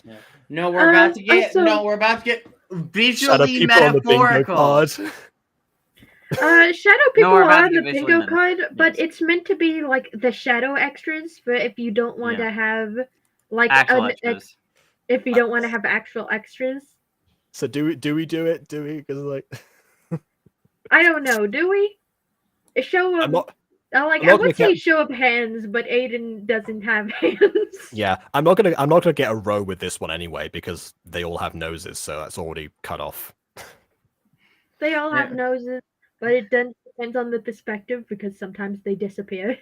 No, well, sometimes you're just invisible. It depends on the angle in the shot. Not invisible, like the way they kind of blend let's- into the character. It depends on the No perspective you're leeway, no looking at. Like mercy. front, when you're looking from the front, you barely see the nose. You see like a little line or a little glimmer. But when you're looking from the side, you visibly see a nose. So it's just more of a perspective thing, depending on If I were to front-facing or change my side-facing. pose from the side If you to a front face, I may just admit my nose. It has gone to another place. Also, later on, we could definitely check out the tragic backstory for Jake. Yeah, but that's later on. We haven't done that yet. You just said last stream to not count stuff that happens in other episodes. I know, but it's technically relevant later. But yeah, no, I'm just bringing it up because, like, no, that's definitely something we're gonna be able to check off later because tragic backstory. That's something we're going to be able to check off later, but not yet. Hold your horses. What a horses! Right. Let's not mock off shadow people since Yeah, that was I technically an left autistic that. silhouette. Yeah, I left that empty. Yeah, okay. I thought about joining the music club with that singing voice. What? Me in the music club? No, never. I'm too cool for that. I play sports. Actually, does he play sports? I mean, we saw like him playing a soccer game once. I don't know. That was more or less like I play sports activity. recreationally. He plays them recreationally. It counts. Just like I don't think he does sports. You can sing. Do you have an actual? I thought you had one for me singing in general, but not one for like a rhyme. Okay, I guess that those count as separate ones. Aiden, you need to tell me: are they playing soccer or football? Soccer, I think. Did they say soccer? Or I don't think they. Actually, wait a minute. I don't think they now even this is said, interesting. No, I don't think they said soccer or football. They were just playing a game. I think at most they said pass the ball. I think they're playing pass the ball. The new sport. Like, I don't think they verbally said soccer or football. I don't think they specified. So they just skirted around. They're just playing a game. Okay, all right, fine. What did the ball look like? Was it spherical? Yes. Then it can't be American football then. No, well, it was round. It was round. That's what I said. Is it spherical? You said yes. What do you mean? Soccer and footballs are both round. They're the same ball. They're round. Like I was talking about American football. Oh no, it's soccer. American soccer, British football. It's past the spherical ball. That's the name of the game. Terminology they used for the game. Kick the can got an upgrade. I swear. I'm trying to figure out if this is set in the UK or somewhere else. Yes, if they're referred to, a game where they kick a spherical ball as football, then it's gonna be. They don't not in the refer to US. it as either. They just refer to it as pass. As pass the ball. Yes, got it. Okay. They said pass the ball. That's all he said. We are young, so Pass the stick chicken I don't know. Okay, so I like to use bits. You know why? Because despite them being just art stills, technically, since they're on different layers, the art stills are able to move slightly, so it gives it more depth and more feeling. Yeah, this is the one time that I can say, not pre-rendering the image actually is advantageous because it's done deliberately. As opposed to FAFSA, which didn't have any movement in its image stills in the slightest. Yeah. Oh, okay. Sweets. They're saying sweets are not candy. That's my evidence. Yep, that's my evidence too. We're definitely UK. Yeah. I don't think so. I will fight with it. Anime characters in the background. We don't have a bingo for that. They're anime. They're anime. Therefore, no wait. They're anime. Therefore, we're in Japan. Oh my god, we were wrong the whole time. We were in Japan this whole time. They found the one stall in English. Like, also, Aiden, Yes. Yes. if you wanted to know, technically none of the characters in Monster Compendium speak American English. You said The that. And world of DM. Monster Compendium has its own language. Yes. It's just I took the Tolkien route. No, did it they all just Tolkien. speak. Imagine they weren't speaking English at all. They were speaking like and just being like that the whole time. Be like, yeah, guys. Sorry if you can't understand them, but you know it's kind of how this world works. Sorry. Yeah, there's there is an actual concept when it comes to fiction. It's called the translation convention. So the Dragon Ball abuses it. The universal language of all, English. That's a line from the Abridged series. Yes, I know. I'm referencing a line of Abridged series. Yeah. Okay. All right. Fine. But yeah, Dragon Ball, and to be honest, most sci-fi do. I mean, Guardians Galaxy did it because everyone speaks English. Honestly, I mean, Star Wars did rebrand English as Galactic Basics, so they get away with it a little bit. But again, what are the odds that it would happen to be Galactic Basic? It's because of the only time for me the translation thing was actually acknowledged. And the thing I watched was like Legends Tomorrow with time travel, because since they were going to different time periods and stuff in different countries and stuff, like France and stuff constantly. Obviously, they wouldn't speak the same kind of English, and definitely they wouldn't speak. Not everywhere speak English, so they all like took a pill that like attached to their lungs that like makes every word they say come out in that language and like causes them to hear it like sci-fi nonsense to be like, yeah, that's why we don't have to worry about translations. Oh yeah. In Hitchhiker's Guide to the Galaxy, they just put like a fish in your ear. Oh, that sounds great. Yeah. Oh, there's a sci-fi series that I'm writing books. This is and at the moment that they come into contact with aliens or aliens to them they're all other planets. They're all aliens to us, but aliens to them. One of them just comes up. They can't tell what they're saying. They're wondering what's going on. One just like grabs someone, just shoves like a translator down the person's throat, and that's like their introduction. Dang. That's almost on par with the time that Starfighter kissed a random Japanese man to learn Japanese. She is like, mwah! There. You know, sometimes you gotta do what you gotta do as an alien.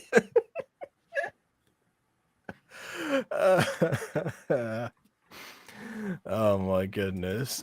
Actually, Aiden, I can talk a little with you later because till attached to your lungs. Yeah. Skateboarders, I mean. Yes, I'm real man. Do you want to go skateboards? But yeah, there you go. Feel attached to your lungs. That sounds like a song title. Yeah, it's weird, but the show's weird. I'm gonna be honest. I would like to introduce you. I have a new name for my ska band.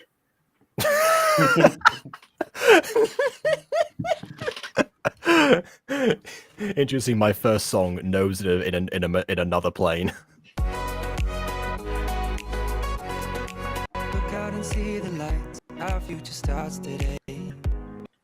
I mean, you could say well, you're not looking at a cityscape that's actually polluting the sky, but you know. And I'm in love with the sight. There's nothing I would change. I mean, I can see the implication has been here this whole time, Daisy, but you know, interesting look you've got there. When you are here by my side, you're the wind in the ceiling, I'm in the ocean. Okay, interesting that he's now singing romantically to her. He was just trying to cheer her up earlier. This is where I would have put the lyrics don't match, if not for now, yeah. Feel alive, riding these waves out in the open. Also, Foxy called it the hair, the wind from the hair. Will you take my hand and run? Oh my gosh, I just had like a really funny visual now of him trying to sing this song. Will you take my hand? The wind's trying to... well, okay, so again, I said, will you take my hand? Okay, so I'm gonna emphasize this. The visuals are about to get extremely metaphorical. Like none of what's about to happen is literal. Please emphasize that. Aiden, I'm kidding. I know they're not gonna like have wind blowing in their faces. No, I mean something is actually about to happen that you're gonna be like, yeah, oh, what? I know. What are they doing? Aiden, Yes. Aiden, Good. slow Is down. this We know- why is this why Don't Daisy even. couldn't sing in this song? Because she was like, I'm looking up at the star. It's like Yeah, No, hair in her mouth. actually, stop. But the visuals are about to get metaphorical all up in this. I Yeah. actually love when Music Freaks does that because it's Yeah. a little creative with how it does its visuals, and that is something I aspire for, even though Monster Compendium has no musical numbers. Well, We I can mean, have one. Can, We can make that we happen. can have a musical episode. I'll sing. Yes, Ghosty. have a monster, have some sort of fey magic that makes everyone sing. I will write the songs for it. Oh my god, yes. I'll sing them. I'll sing. Justin will sing. Ulrich will my- sing under intense protests. Justin's like, ugh. It's like, no, and Ulrich can be like, oh, I don't there wanna is sing. no way you will Every- ever catch me singing. What is happening to my voice? Like, everybody else is singing, and it's just Ulrich standing there with his arms crossed, saying nothing. Yeah, if I don't open my mouth, it won't happen. If I don't open my mouth, it won't happen. If I don't open my mouth, it Wait, won't what if happen. wait, no, what if they try what if he's trying to make him force to sing like, oh Rick, what do you think? And he's like There's like sign language, but it turns to he tries to sign, but it turns to a dance number instead. Rhythm. Yeah, the guy did like music. Yeah, just let it out, let it out, let it out. No. Let it out, let it out. God, I want a musical episode of Monster Compendium now. It'd be amazing. Are they gonna jump off the roof? Is that what you said, metaphorical? They're gonna fly. Oh well. Yeah, that's what I'm specifying. They're going to fly. They're not A actually going. show-stopping number, a real showstopper. A show-stopping number, come on. Oh my goodness. A show-stopping number. Oh my god. I I'm don't want to do defying one. gravity. Please get me out of this scene. Also, I'm excited. I'm excited for the Wicked movie that's gonna be coming out in like November. Excited. Yes. I'm not the person depicted in the film Wicked. I want to keep my street cred pristine. Wouldn't it be a wicked time to sing a little dime? We can shift a paradigm if you want all the time. What? I don't know. I'm not good on the spot, but I can tear your tune all the way to the moon. Did you Let's know stop. that I'm a Okay, cartoon? Ghosty, this would be the scene I love where singing. this would be the scene where, because they're trying to draw the creatures, they have to do musical number themselves. They have to sing, and Justin's the only one willing to, and he does do this. Oh wait, hold on, that's how we do it. Ulrich gets so exasperated at Justin's like terrible performance, they just push him aside and starts doing a number himself. He has the same pet peeve as me in real life. Like, Sue was just looking at Ulrich like, come on, dude, he's failing out there. You need to pick up the slack. You do something. I can't. My VA wasn't part of this conversation and did not agree to this.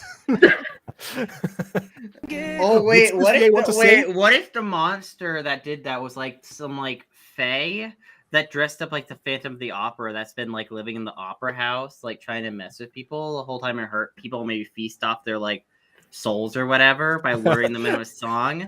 But just like the Phantom of the Opera to sneak around and then force people to sing whenever they're in the opera. Yes. Now sing real high. And just sucks the soul right out of them. God, like, please The soul just goes Because you straight got out me of their to sing mouth does and not they mean fall. I'm giving you my name. Back off. Characters just It's just like pass out. at the end you feel like it's like, you know, the musical creatures won, they're all exhausted, they're soulless, they've got all their they're all musicked out, and it takes about like, thank you, I have been flim flam blah blah blah blah or something like that. It's like, oh no, wait, I didn't mean to say that. It's like Could have got away scot-free, but then realized, oh, I should have done that. I gave them my name. Technically, contractually, they can have their names back as well. Mhm. No. I'm trying to escape the phrase. Justin, Ulrich, Sue. Beautiful accent. Oh my. Please, Oh let's my stop God. this conversation. Can we? Like- Can they recruit a fourth member and have a barbershop quartet number? As they're trying No to. way. No way. What if they start tap dancing? I would like to see that. We're gonna use our swords and bows. Yeah. They're gonna steal the show and beat you to a pulp. And there's like 4-part harmony.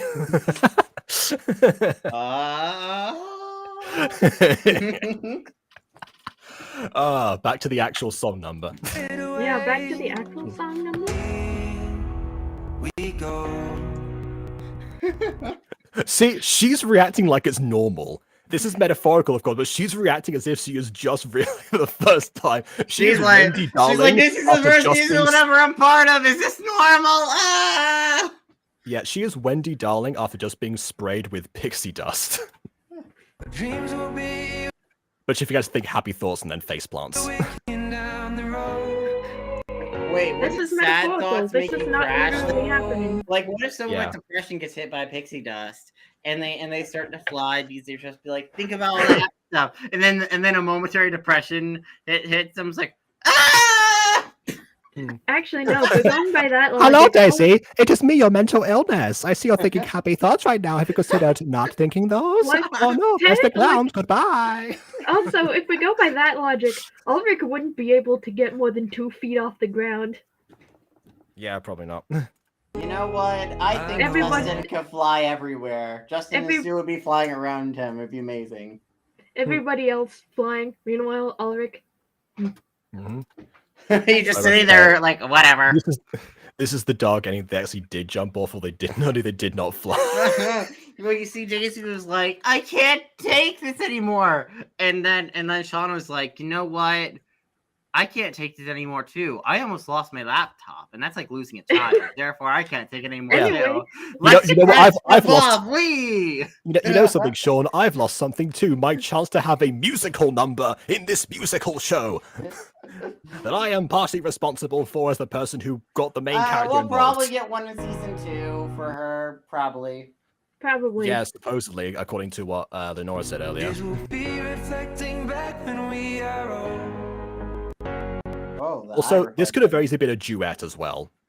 Although, I guess you would have to pick It was a a song. that would pre-made match that. song. It was a pre-made Yeah. song. You'd have to find a song of a male and female singer, unless you wanna, unless there's song. Record someone doing a cover of it. I don't know. Wait, this is a pre-made song?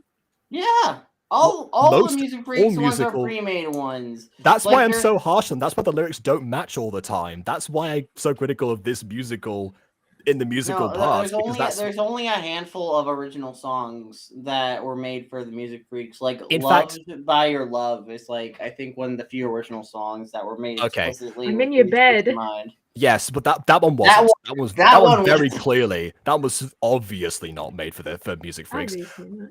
Oh God, yeah, but Ghosty, this is the reason that I originally wanted to do Siren Story. I wanted to make a gacha musical that had original song numbers in it, and actually, was was crafted in that way. That was my initial response to it. Just run. And as we move, we'll see all of the stars align. By using the power of It's just song. in. There are 2 shades kids floating in the sky outside the central tower using the power of song. Now we are young. They have now entered the stratosphere. They are going to asphyxiate in mere moments. This is all metaphorical. I like the visuals, but this feels like a love ballad. Yeah, it's very interesting that the galaxy filter on Daisy's eyes, because obviously her eyes are not fully transparent, actually kind of there's a different reflection than the stars around. So just take my hand, let's get away tonight. Yeah, I can't hear you sing anymore. It's like, hold on, it's not starting yet. Like the bass drops immediately. She's like, "Whoa!" I am seeing a vortex, man. This music has elevated me. I can see different years.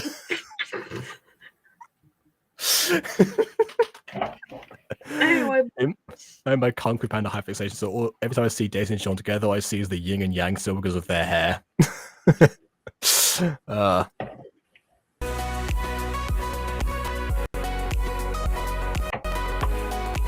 the cat with the thumb on his head.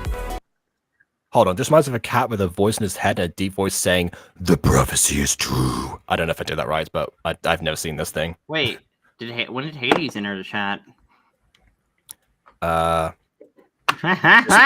This would be on a 2014 shirt. Yeah. Maybe 2016 one. It kind of has like a shooting stars meme to it. I'm surprised there isn't like a wolf here, like a cosmic wolf here just howling. So yeah, well, speaking of cosmic things, allow me to take you all back to like airplanes in the night sky. Like no. stars. Let me just press mute for a second and take everyone back to 2016. No. Listen, I knew you were going to do that. I hate you. I don't want to go back to 2016, not for that reason. There are other reasons why I never want to go back to 2016. Screw 2016. I was doing my GCSEs that year, so yeah, probably not.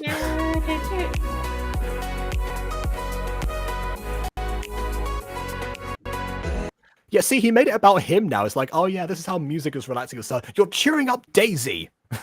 Yeah, but like, it's showing how it relaxes him. Okay, listen, he's working on it. He's trying. Listen, Jacob. Sean is you, okay? I hope not, honestly.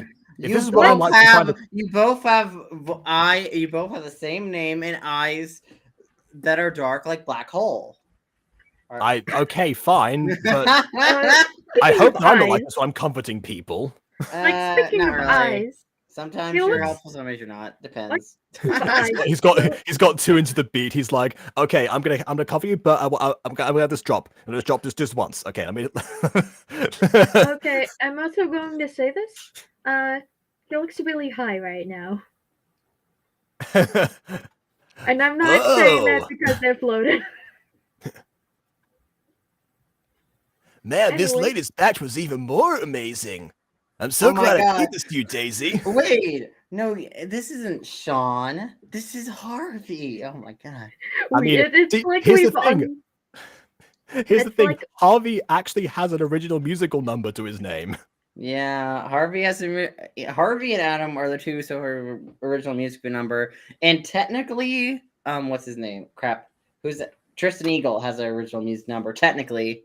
Because it was an original song made by that artist who also voiced Tristan Eagle. So it's a universe song. Yeah, actually, he has two because he made another song that was intended for Siren Story that I then played in the stage play. Oh, nice. Yeah, that's like the only piece of music that I did not write myself in that one. You know, with Tristan Eagle, whenever we get back to Siren Story. You know, what'd be nice is if like we had a concert and we like got to hear the end of the song that was played in Fallen Angels, and it's like, now I'm gonna play my next number, whatever the original song would be for Siren Story, but we get to hear the end of the previous one that was in Fallen Angels. Yeah, that's true. Maybe talk about like what our next project should be. Maybe we should go back to Siren Story. Yeah, because to be quite honest, it involves a lot of water and swimming. And some of these musical visuals are a bit more accessible to us based on new acquisitions that will be left unmentioned. So maybe this might be a good way to go forward with it. Acquisition. What? In the shape of the Gacha Life 2 logo, just a cutie mark. Like, where did this come from? Why do I have someone's face on? It's just like a blurry mouth. I know I did animated mouths in Gacha Life 2. That does not mean I want it tattooed on my skin. Is the oh no. the stars align. Now we are young, so just take my hand, let's get away tonight. You can just tell again it's fading out. A musical number where the character who is singing supposedly to the other person fades out. That's everything else I could get by, but what? He just starts like going and But I will say, was that last part? I said and But okay, so I will say on a character level though, I do think in a way this could help Daisy purely because sometimes it's nice to not let your issues overwhelm you because sometimes like that especially gets me sometimes sometimes I'll just have a bunch of issues and all my issues will come up at once and then it will cause me to be pretty much in like a state of flux for like a while because I cannot process anything anymore because I process like everything at once. Oh my goodness! I just thought of the best comparison. So yeah, what you're saying here reminded me. Yeah, it's good to know that you're not alone. And then I thought to myself, this is going to be covered tomorrow, by the way, on the Butter Bunch. But in the second act of a Very Positive Musical, there is a song that is called "You're Not Alone," which does start off as a character comforting another character. But the difference in that one is that they get to at least join in. So like I said before, if it was at least a duet, you could sort of say, okay, he's hyping her up at first and then she, gets to lift herself up, or at least in some way. Because he has the whole thing, it just kind of feels like it became more about himself rather than her. I kind of get that, but still... He's still talking. He forgot to raise his volume again. He's like, he faded it down for dramatic effect and forgot to unmute himself. Thanks for keeping me company, Sean. No sweat. I had a lot of fun tonight. I better get back home before my parents hire a search party for me. Could I? They'll never find you in the sky. Oh my god, he kidnaps her, puts her in the sky. I mean, he did. One of the lyrics was that they could take a flight together, which I guess they kind of did. Which again would be kind of creepy because he's probably 17 or 18 and she's like 15, maybe 14, 16. Unless 15. we're going by British schools without sixth form, in which case he would actually be 16 to graduate, and so there would not be much of an age difference at all. Oh. I hope you don't make it. I don't know. I think no, because I'm pretty sure they're at the very least going by like the American school system. Actually, like, no. Makes you say that. Like, We've been talking about head girls this whole time. What makes you think they're going by American school system? No, because like I'm pretty sure they mentioned the word senior before. Actually, they mentioned that Sean's in his senior year, which I don't know if that's necessarily. They could have mentioned senior school. That is what they call secondary school. No, it was definitely not senior school. Okay. I would have noted if it was senior school. This is a certain thing I'd like to call region unspecified, where it's looking more like that. This is taking place in a place, but we won't specify what place we're in, so we can have more flux when it comes to storytelling. A lot of people complain about that kind of thing. Moni was very critical of that most of the time because most of the story that she knows about or she's been trained to do in theater, most of the time they are very specific. Again, going back to the accents debate, there's a huge focus on the accents of the characters and the authenticity of the script and everything. But to be perfectly honest, again, to talk about Siren's story, it's an island. I never specify where in the world it is. There's a bunch of places there's a bunch of islands out there. Didn't we say it was like Hawaii? Okay, like in the Gacha version we did, in the stage play, I left it vague. I was about to be like, I'm pretty sure we canonically stated it was in Hawaii. Yeah, I was. Yeah, if but for the sake of the argument, in the stage play version, unspecified. Yeah, I mean, for me, when it comes to locations on my stories, like Fallen Angels, yes, it's been stated that takes place in Canada. Even though I don't really do much with the setting, Canadian, it's just some random town in Canada. Oh yeah, do you know one of the reason why the musical set in Florida? It's because of not a rhyme. Beware, Pop in her thy reign in Florida or something. I don't know. Beware the Thane of Florida, which is a reference to Beware Macduff, Beware the Thane of Fife, and because there's only one state that starts with the letter F, I went with You that had one. to pick Florida though. Florida ain't a Yes, great because there state. was one state that there's. I know, but why Florida? I ain't ever moving to Florida. I will die before that Good to happens. know. I don't think I will ever move there myself either. Well, I I might don't want to think you're see ever gonna move out of it, but I Britain. don't think I'm gonna. Well, I mean that's up for debate. I mean, You want to who move out knows? of Britain? I mean, at some point in my life, I mean, for crying out loud, I mean, Would you move back to Spain though? that is that Geneva. is a question. Yeah, that is the most likely possibility. If I end up going somewhere, it would be there. Where to pick my country as generic place? Do I seem generic to you? Hmm? I mean, yeah. If it weren't for the fact that your work is based on existing source material to some extent, then I would say yeah, go for it. Nah, well, listen, if you pick like a Western country, it's just fairly generic. I mean, there are little telltale signs, which to be fair, I could have probably pushed more of the Canadian angle, but I'm going to be honest, I don't know that much about Canada. I know a lot, I know a decent amount. Some of it isn't great. I know about Canada, to be honest. Like, they have treated the indigenous people there pretty bad. Their Prime Minister Justin Trudeau did blackface. I know Neither of some those things end up becoming having an impact on the story. Yeah, so we but don't- I know yeah. some bad things and some good things about Canada. They speak a lot of places in Canada speak French and English. That's the one I was going to mention. Not Yeah, all places do, but I know like there are certain districts that do that. Like, well, I mean, sometimes they're both I English. think there is somebody from one of those regions potentially. I agree, Also, BB. also Florida speaking of is KW, look at disgusting. that. Not only backwards hand, but backwards arm. I think his arm is backwards, twisted, and flopping all at once. I think it's bending weird. Oh no. Yeah. Also, Daisy over here pulling the Moana pose. Oh yeah. See, I'm glad that someone noticed that's the Moana pose. Because I've been doing that since the beginning. It's like, yeah. I need to make a Moana pose in Gacha Life 2 for whenever I do Mean Girl scenes related to Gacha Life 2 of Moana, because I don't have one currently made. I think you did one when we did the Full Angels crossover. That's not in Gacha Life 2. What are you? I need a Gacha Life 2 version. I think I might have that actually. I think I did do a Moana pose. Well, for, if you want, you could send that to me in DMs, and I'll use it whenever it comes to Mean Girl scenes. The French region, yeah.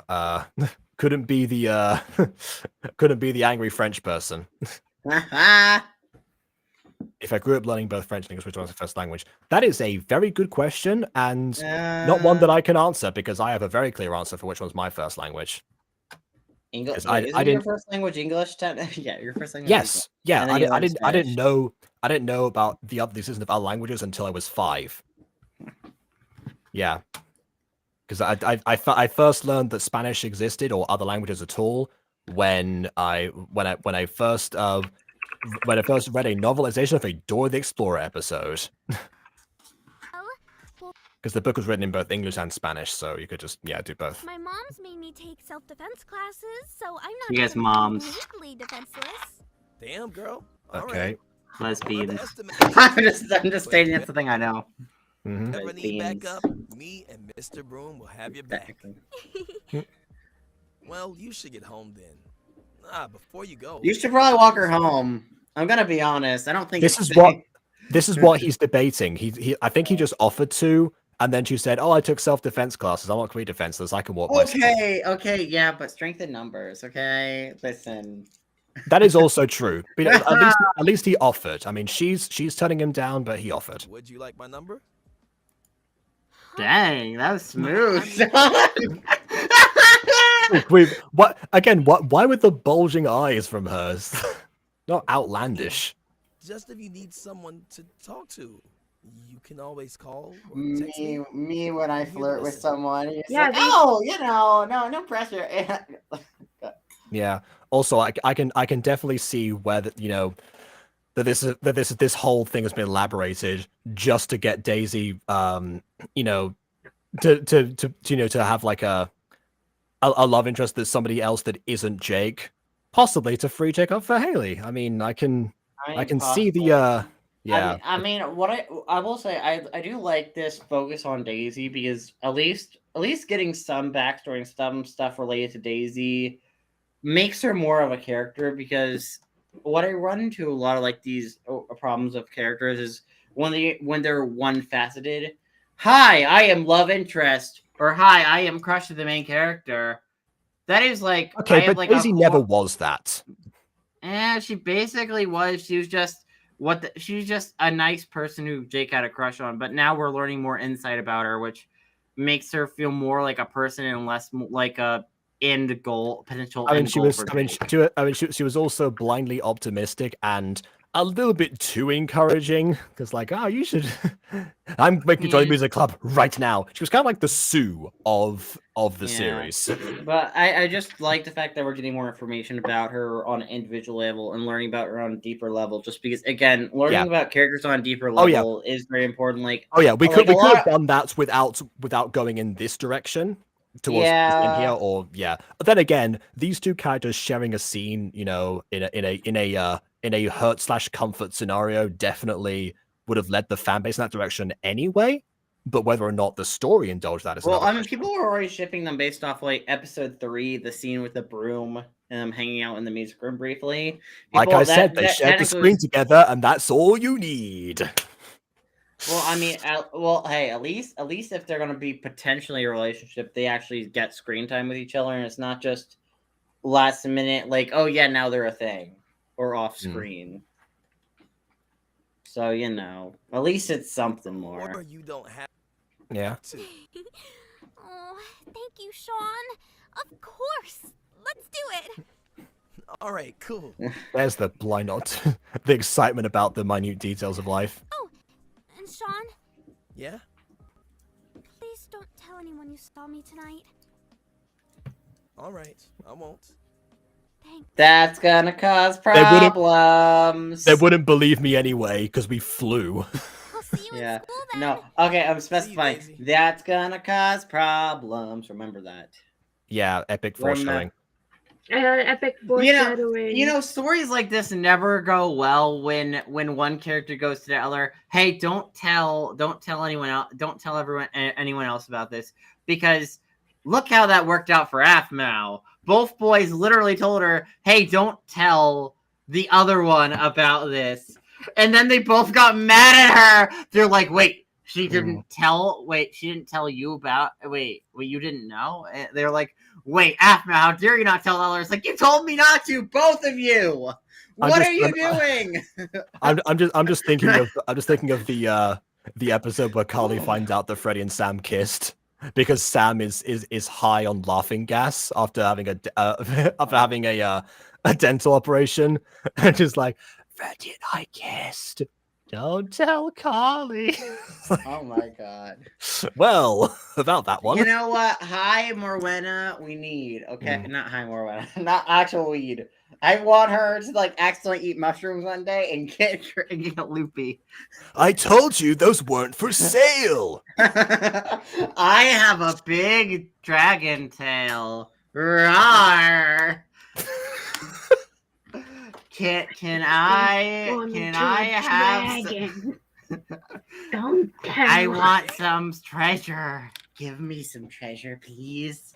I want the shiny things. I mean, if we can definitely, you know, do like a scenario. I was gonna say like a laughing gas scenario because I think about the but cactus. I don't know about the cactus juice because again, the idea of doing that outside of the context of, you know, them being stranded in deserts, I don't know. Cactus juice.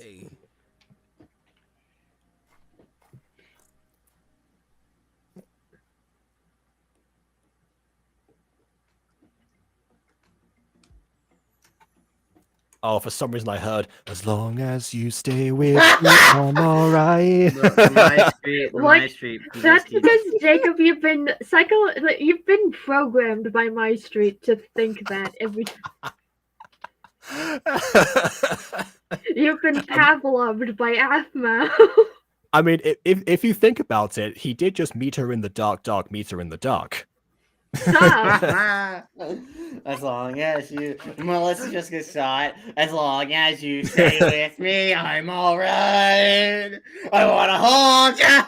Which Not dang. the Lion Gate again. I absolutely hate it. Stop. Let's move on to something else so I can stop thinking about that garbage. You know, I met you in the dark because you threw me a knife.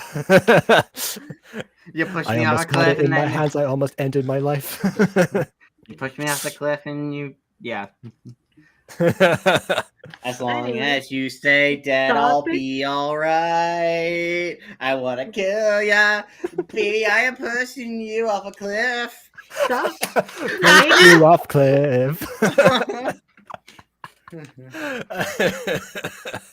180 Celsius for the potatoes, right? Oh, nice. Oh, I can only hear that in Celsius. my left ear. So again, we're playing with left-right balance of audio.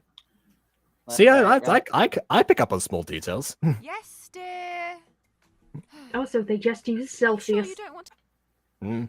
That's more confirmation that we are in Britain. Yeah. Actually, Stay Celsius DJ? is just a better system. Scientists use it here. Well, yeah. Scientists use it here. I can see why. And to be fair, I It's remember a better system, to be honest. I remember getting like a thermometer when I lived in the US and it actually being in both Celsius and Fahrenheit, just one on either side. Kind of a cool way to learn the differences. You sure that isn't a Klamai song?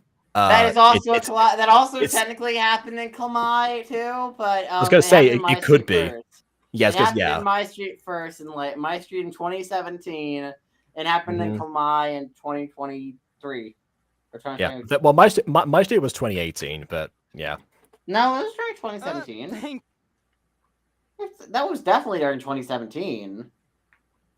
What the Falling for You song? That's season 6. Oh no, I was referencing the being pushed off a cliff bit. That was. Oh no, that was 2017. Yeah. Yeah, no, that was 2017 when that came out. Yeah, because Bond said Klamai's song, so I was again thinking about the last song we mentioned. I mean, maybe it could be. It's copyright free, so Generic Canada uses it too. What? I don't know. Are we okay? Like, I would technically not be splitting hairs, but I'm trying to figure out what region of the world this is technically set in, so I can have more of a basis Yeah, just on kind what. of. Yeah, just posing all these different questions. Yeah. He said no, Mom. He overstayed his welcome already. Dang! Dang! Dang. See, okay, this is why I don't like Xander. See, Xander here is being an unnecessary jerk. What else is new? Like, I'm in your bed. like, I thought he went through his arc. I thought he grew as a person. Apparently not. All he did was get a boyfriend. That doesn't fix everything. Yeah. How many I times wish do I it have to fixed tell you not to everything. call me that? I'm the one who named you, you know. Wait. Oh yeah, Yeah, no. all I was the more about to be like, reason. the mom is biologically related to Xander, and the dad's biologically related to Haley. I was like, wait. I got confused for a minute. I was like, yeah, no. That's what I was like, wait, Yeah. who came from which? Yeah. Well, the ones with the matching hair. But yeah. Also, this is the first time that Jake has been on screen for a while. It's refreshing to again have someone. Because under normal circumstances, it would be Jake. In most of the other Jake Haley. It would be Jake. No. What I mean is like Jake would be the one in charge of like fixing the other people's problems, or trying to talk them through it, or find solutions, or just like lift up their spirits. Which, if anything, would have been a great moment of him and Daisy together. But as that's obviously not what the show is going for, then suddenly suddenly Sean becomes the person in that situation. Honestly, having Jake sing to Daisy, considering that Daisy was the one that encouraged him to sing and discovered his talent in the first place, actually kind of like works a little bit more than it just being Sean randomly. Because Jake at least knows that she enjoys his singing specifically, and then he could have had a reasonable excuse as to why that would have worked. But never mind. I mean, Yeah, but like I also see what Rose Cosey's doing. Besides just the technical. Oh, it's very clear building, what she's doing.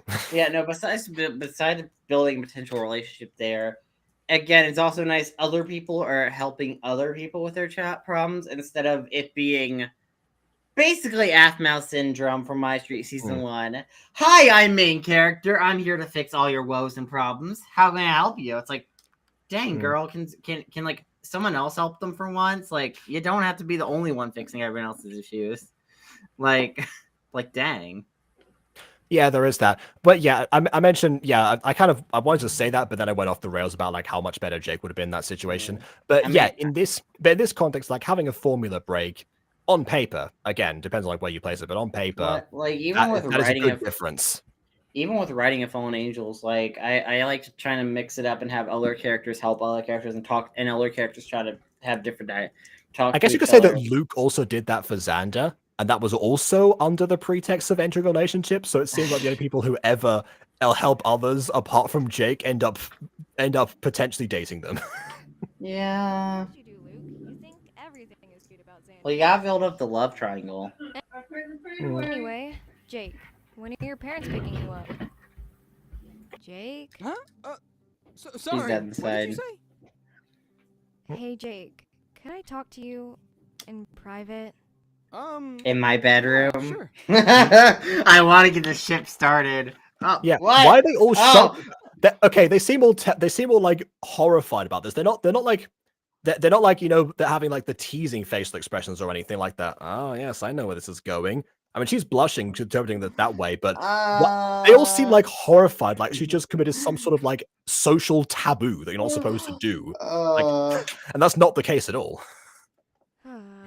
It was back in the days of Pride and Prejudice, actually. You know, a man and woman not supposed to be in a room together alone without someone else there, just in case something happens. Then coitus will happen, and we don't want coitus to happen. Precisely. We've moved on since then, so yeah.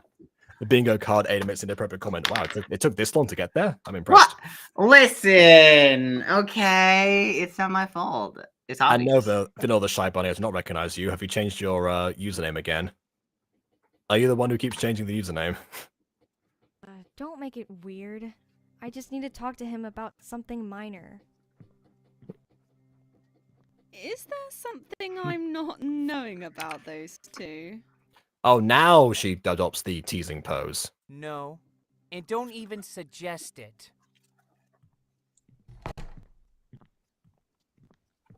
There's only one reason that a girl would want to talk to a boy in private, that, you know, clearly concerned for something. So, what's up? Are you okay? Yeah, I'm dandy. Why is that? It's just, since last week, you've been acting weird, like, you space out a lot. Oh, really? Listen, listen, he's a little bit depressed, okay? It's fine. That's what she's trying to find out. You're a really bad liar. I know something's bothering you. Your mom's bothering me. I mean,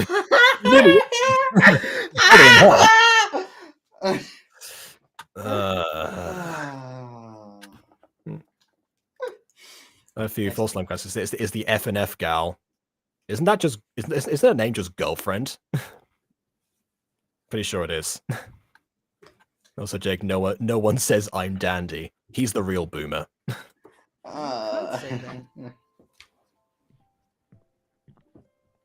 You can talk to me about it, you know? Yes, and then I will sing to you exclusively.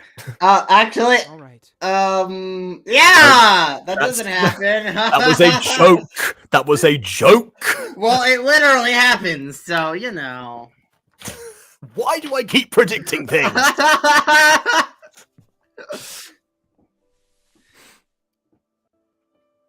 Jake. Why did you let me in the band? That, what? Because you say? Yeah, we literally covered this in the first episode. They were desperate and needed a singer.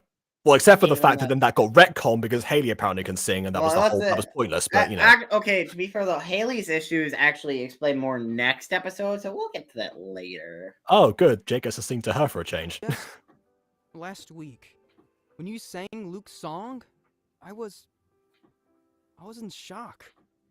Jake would be amazing at Gacha review. You never told me that you could sing before.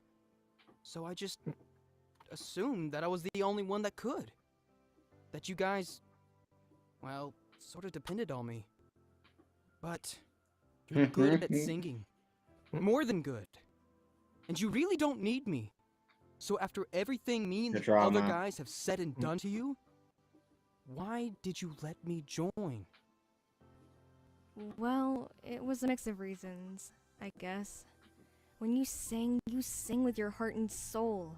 And I can tell you really did have a passion for singing. It would have felt wrong to not let you in. Yeah, but still. Well, I mean, if you already have a singer, why do you need another So singer? what- That's just gonna get in the way. It felt wrong, but counter argument, revenge. It's a strong word, but it's true. I didn't like you. You were a jerk. But I believe in. Is it one of those Gacha episodes? What do you mean by one of those Gacha episodes? It's one of those Gacha episodes of eyes and lips, I think. We need a backup singer. Yeah, but Jake's not the backup singer. He's the soloist. He's the main singer. That's the thing. He is the singer. Even second chances, and I guess I was right to. Wait, hold on. It's my Starburst. Oh, that's who it is. Oh, it's Starburst. Oh, now I recognize the art style of the profile picture. Yeah, I see who it is now. Thanks, Haley. Still, I don't know why you're still hanging around that posse of yours. They're toxic. Bianca and her I know posse. they're not nice to you guys. Well, I think more Pop Josephine's gang, you know, the idea of parting from toxic friends and how difficult that is. But true. They're still my friends. Are they? Then why did you have to lie and hide from them today? Oh, wait, you knew about Oh, that? please. That wasn't even just today. I've been doing that for months. I mean, no, I haven't. That's really fun. Hey, excuse you. I have been doing that for years now. What do you mean? Just What? today. What? Has it not been obvious? God. I'm too subtle.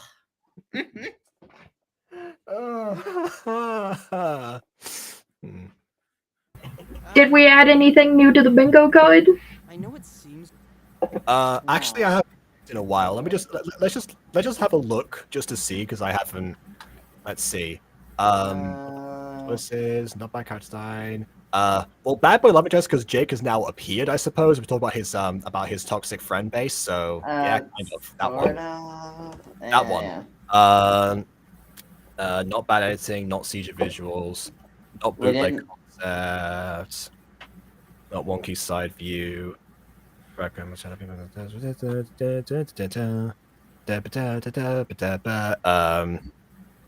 that's it. Just Bad Boy Love Interest. Alrighty. Yeah, and not Speak Up either because everyone seems to be. They're probably audio balanced. Clearly, you can tell that Rosie Closey knows what she's doing with audio. So yeah. It's bad, but they're not like that all the time, and they just have different opinions on things. Me being like, well, they just have different. No, they don't. Like, listen, okay. They went down the alt-right rabbit hole, and I didn't. Yeah. They've been harassing us for years just because of our interest. Well, I mean, not just them. Jake has too. And from the sounds of it, they're even talking down on you too. I don't get it, Jake. Why would you hang out with people like that? I don't know. You hang out with Xander. I don't know. You live with him, but you could avoid him. I mean, like, you're not always the nicest. Even when he did join your group and he was being nice to you, sometimes you guys were still a little bit mean to him. Yeah. So I mean, a little bit of a gray area there. I mean, you guys aren't all great. Yeah. At least Haley has the excuse of living with Xander as well. But what's everyone else's excuse? Yeah. And yeah. What's up Xander's thing? Oh, they're mean to you. Yeah, so is Xander. Still around you guys, weirdly. Yeah. But Xander is tragic and misunderstood, unlike the other. And they're not tragic. Like, and what are they? Oh my goodness. They're evil. Yeah. It's just like I thought they're also okay. Sure. They're like Chloe. They're redeemable. Oh my god. Back in middle school, I was the freak who would hum to himself down the corridors alone and get called names. Was that all? Okay, I feel like those things that I'm not sure if he's saying that he was a freak because he hummed to himself, or that was just as a result of being branded as the freak, and that's what he does. If it's Nah, the he was a first freak. one, He was a freak because he liked music. Therefore, I was gonna say if it's the first one, that's ridiculous. If it's the second one, cause and effect, I can see it happening. People didn't like me, and I didn't fit in anywhere before Drew. There was, of course, no other music lovers in the entirety of a middle school. what do you mean? But That is a massively bully. statistical miracle that would happen. They've been my I friends mean, for years I've now. said I always thought the bullying of the band kids, like the band kids, not band kids. They're not even band kids. They're like, I guess they're band They are. kids. They are. They're in I a guess band. technically. But I always thought the bullying in this series was kind of weird though, because I don't know. Again, I mean, I was never in those circles, but like, I really can't be that bullied. I mean, what? You're gonna bully people? Haha, you can sing? Oh, you know how to play the guitar? You can play the drums? Haha, what losers! Like, in an instrument. like that is Wait, cool. no. What do you mean, what losers? That's cool. Like, I could actually, like, attest to this. I think I know the psychology. What No, you, it's you jealousy don't have- have, would be in this you case, don't right? you don't Jealousy? have talent, therefore you don't actually have that kind of talent. So therefore, you make others feel bad who have that kind of talent because Yeah. you lack it. Yeah, that, and for a while now, having a skill in drama, literature, singing, especially in a role, equals not straight. Okay, that's only like what? What's the math? One. That is mainly an American. That's only two of stereotype. the members out of the whole. Actually, band, wait, which- no. It's an American / north of England, for what I've heard from some of my friends who came from there. So yeah, I guess I guess it depends where you are. But then again, the idea of having Yeah, of that's having the a thing. skill that is desirable are probably just a case of jealousy. I'm not sure if they're making that argument because I mean, then again, that'd be a very deeply veiled allegory if that's where Rosa Clausey is going, considering that there are a few not straight characters in this music club itself. Doesn't seem like it, at least. Like you say, it's a mainly American stereotype, but I've seen it more. I've seen it from media outside of America. I guess we'll see how the friend group reacts to Landa when they find out about it. Then we'll know. I don't want them to think badly of me. Sometimes I just wish I was someone else. Well, guess what? It's time for a makeover. I'm gonna disguise you as me. This is the Parent Trap now.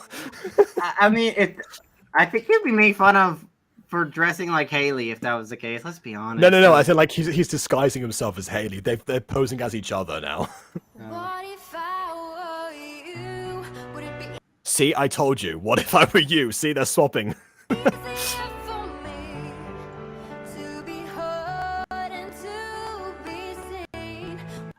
Probably not because of what he just told you. Again, lyrics don't match. I actually really like this song.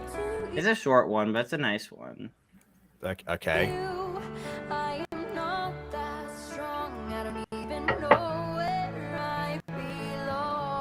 See, again, she was going into like, I know I'm starting where I belong versus you just pulled Jake aside to talk about him. Hey, Again, can it feels like both of the songs in this are stealing the person's moment from each other. Also, can we go back to the bingo sheet? There's actually one more bad music choice. Yeah, I thought so. Well, wait, does that count? I thought bad music choice is on a technical level meant to be like when like the background music does. It's mainly for scoring, but yeah, I think it's meant to be in the for scoring. We already hit lyrics don't fit.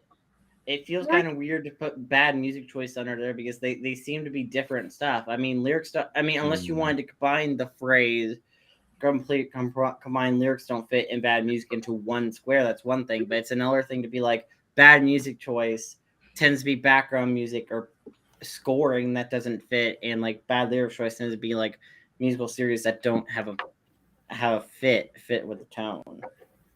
Yeah, I guess. So I think bad music choice wouldn't work in this context because Okay. because then it's like 2 for 1. It's like the same issue. It's just counting for 2 spaces. Yeah. Maybe bootleg concept because it's ripping off Sean's idea.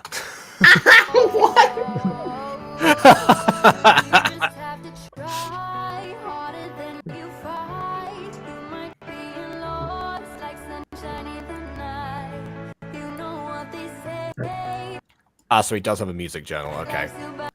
Oh, and not eyeless extras because he's the main character. Well, this is also meant to be a visual that artsy visual. All eyeless characters are meant to be an artsy visual. Yeah.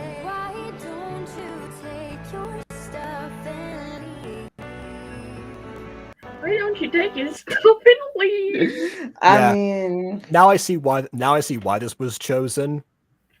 Yeah, shame about the opening lines, but yeah.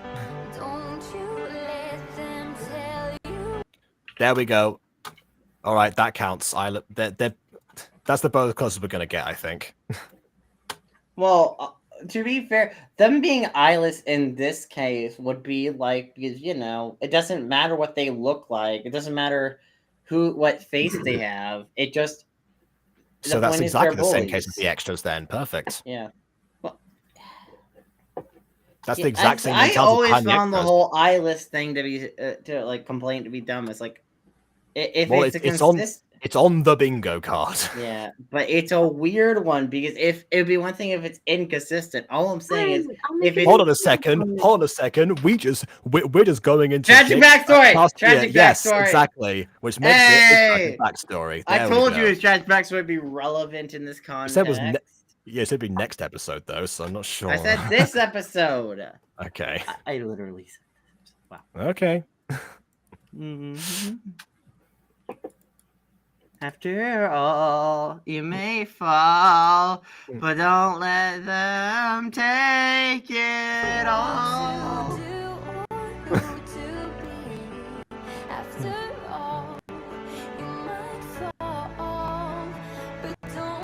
I mean, that was a pathetic fall, not gonna lie. Well, I mean, he's depresso. Mm-hmm. You don't need to fall happy. But don't grouch. You might crouch. There you go. I made it work.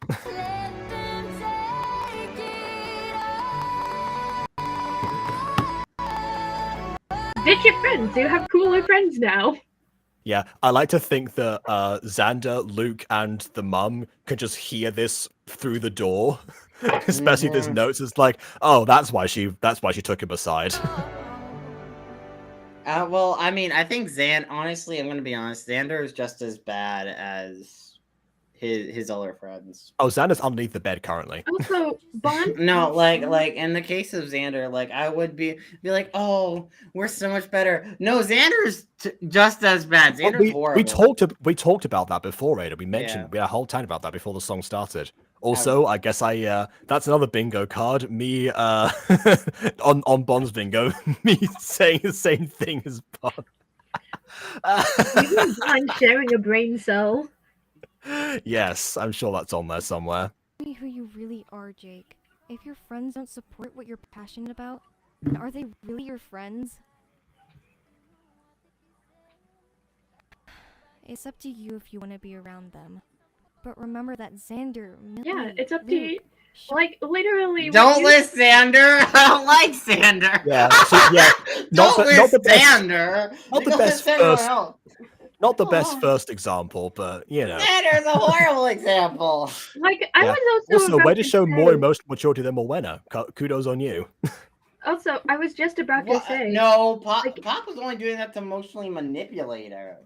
No, is it like Morwenna's response to that, like Marwick's, personal choice and integrity behind that? That's what Yeah, but in the case of that, Pop was blatantly malicious, and Pop is not. like, at least there are redeeming elements about, like, his other friends. At least his other Oh friends no, do I get I to... understand. Yeah, I understand that Pop was worse, and Bob, there weren't any redeeming elements. Pop that was the same scene that prompted you to do the someone runs over Pop. No, someone comes in and shoots Pop. Listen, well, to be fair, we were in Florida, so you know, if someone with a gun were to go up to the school and go pew pew to Pop, you know, it wouldn't It would just be be on the Florida Man it thing. wouldn't be like a crazy thing. It's not unrealistic. I mean, it's actually fairly common, unfortunately. So I like how mean, you're coming up with story reasons to justify murder. isn't that what I technically do with all my shows? With like the death of characters, I justify their murder. I justify several characters' murders. Yes, It's like getting incredibly trying to justify the disposal of Chuckles' body. Okay, in the case Like, of the listen, speaking of okay, I Aiden- don't think Pop should die. Should Pop be punched in the face repeatedly? Maybe. Should She Pop be already was. paralyzed? Definitely. What? Okay, that hasn't happened. Hold on. What? She made fun of a blind person, so why not? Why don't we disable her in some way? I think that would She be did get fair, punched in fair the face choice. at one point. Yeah, she just got punched. She didn't actually have a fight. Speaking Oh, of, she had a fight before that. I just censored it in I 8.3. can't wait for that remake. I want to actually see the fight go down. like, to which case I say, Aiden, speaking of justifying deaths. Murder! In Fallen Angels, there Fallen is a Angels? scene where the angels hand a piece of the scepter to a human who's supposed to run away with it. Yes. Well, you see. That is a bad justification for murder. Like, No that one is died in that scene. terrible. Whoa, no one died in that scene. What do you mean? Yes, she didn't die. No one died in that scene. What? That's not a justification for murder because no one's dead in that scene. It was a fight scene. Dang. Justification for murder. Why No would one two died. angels who can teleport give a human the scepter to run away with? That is a fair question. A Yeah, human so who cannot teleport. Okay. that's a good question. But I've been thinking back to the scene, and yeah, I can confirm no one died in that one. But yeah. Okay, so in context of that scene, I don't yeah, no, Trevor, I said Travis. Trevor Travis. giving Luna it to run away with wasn't smart. But to be fair as well, that was a tense situation, not to mention I think him giving it to her would be like, hey, you go run away with this and hide somewhere. And because he probably wanted to make sure to help to help Helen fight off. I trust Sarah. you with this. I trust you with this. He wanted to help. He also wanted to help Helen fight off Sarah because realistically, if he ran away with Luna, hypothetically speaking, if Sarah captured Helen, they're down a member, or she could be used as a hostage to get the piece back. So you know. The scenario wasn't great in their favor in general, unfortunately. I get it. But tense situation does not equal irresponsible decision making. It tends to happen irresponsible. But I get it. No, I probably would have changed it around. But yeah, point being, they lost a piece. Yeah, I've got to go now, y'all. Final thought, Hastings gave me chills. Good night, y'all. Bonne nuit. Yes. I thought you said the bonne nuit was not was only for French from France, and it was just bonsoir the whole time. Otherwise, you know, Bon. If you ever want to send me any progress updates of the Fallen Angel scene, I would love to see all of them. Hee. That too, I guess. We accept you. I consider you part of this family now. Really? We are family. Same way. I consider you part of this family. Totally not, because we are the shipped people that the creator has almost explicitly supported. Yeah, no, it's been pretty explicit, unfortunately. Which is on a side note, that's kind of what, like, when it comes to the Helen and Lana ship, I explicitly, before they got together, I did not make any material related to them being shipped or in a couple at all. Like the only time I did it is when we eventually got them. Like I Yeah, don't the most that we did was during like the scenes of them alone when, like Alana's like, blind positivity, trying to, was like as much positivity as possible. You could say that's, her showing some form of love, not romantic love, but just general love. I mean, And the the idea of like, subtext was and always like in the show. Helen's response of like, I have friends now. I have friends now. Oh my goodness, I don't know what to do with this Yeah. information. Like the So thing there's of stuff Hell, like that. the thing of But Hell and Wand, there's little always things. subtext, but like as a creator, I never make any extra content pointing out them as a potential coupling, purely because listen, if I as the creator say, hey, I ship these two characters who aren't currently together but are both single currently at the story. Like, speaking of, what do you think is gonna happen? It's gonna be kind of Mm. obvious, unless I do like weird crack shipping. Because I mean, I could talk about I mean, it bizarre doesn't crack always shipping. it Like doesn't there always ha- have to be a surprise. I mean, Morwenna was very obvious in her crush for Marwick in episodes before Well, they even if got it's together. obvious to the audience, I don't want to. As a creator, I don't want to make it obvious that I support it or don't support it, because then that would give a hint to the direction the show could be. I mean, the only time I would mention That's only if the form show of- is romance is like specific about romance. Soaring is not about the romance. Neither is the Mutant Girl. So the only the situation, you get away with it. The only time I would acknowledge the proper ship in any video that isn't already canon is crack shipping, because I like crack shipping. Also, What about crushes though? What about crushes? That's a crushes. Yeah.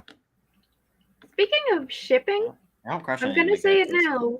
Yes. These two, the main characters of Mutant Freaks, they don't have much chemistry. Honestly, I can't. Mutant freaks. Mutant freaks. I mean, I think they're pretty cute personally. I mean, they were At this stage. Early on, they absolutely not. No, early on, way too soon. no. But especially as the episodes are about to progress and we see more from them, like they have a lot in common, but they're a lot different. And like, just to me in general, like honestly, I think their dynamics kind of cute in the present day, where it's kind of like a light teasing between each other, and I think it works when like it's not completely surrounded by a drama. It's just in general, it's just I personally prefer Daisy X Jake, even though I don't think that's the direction the show is gonna inevitably go.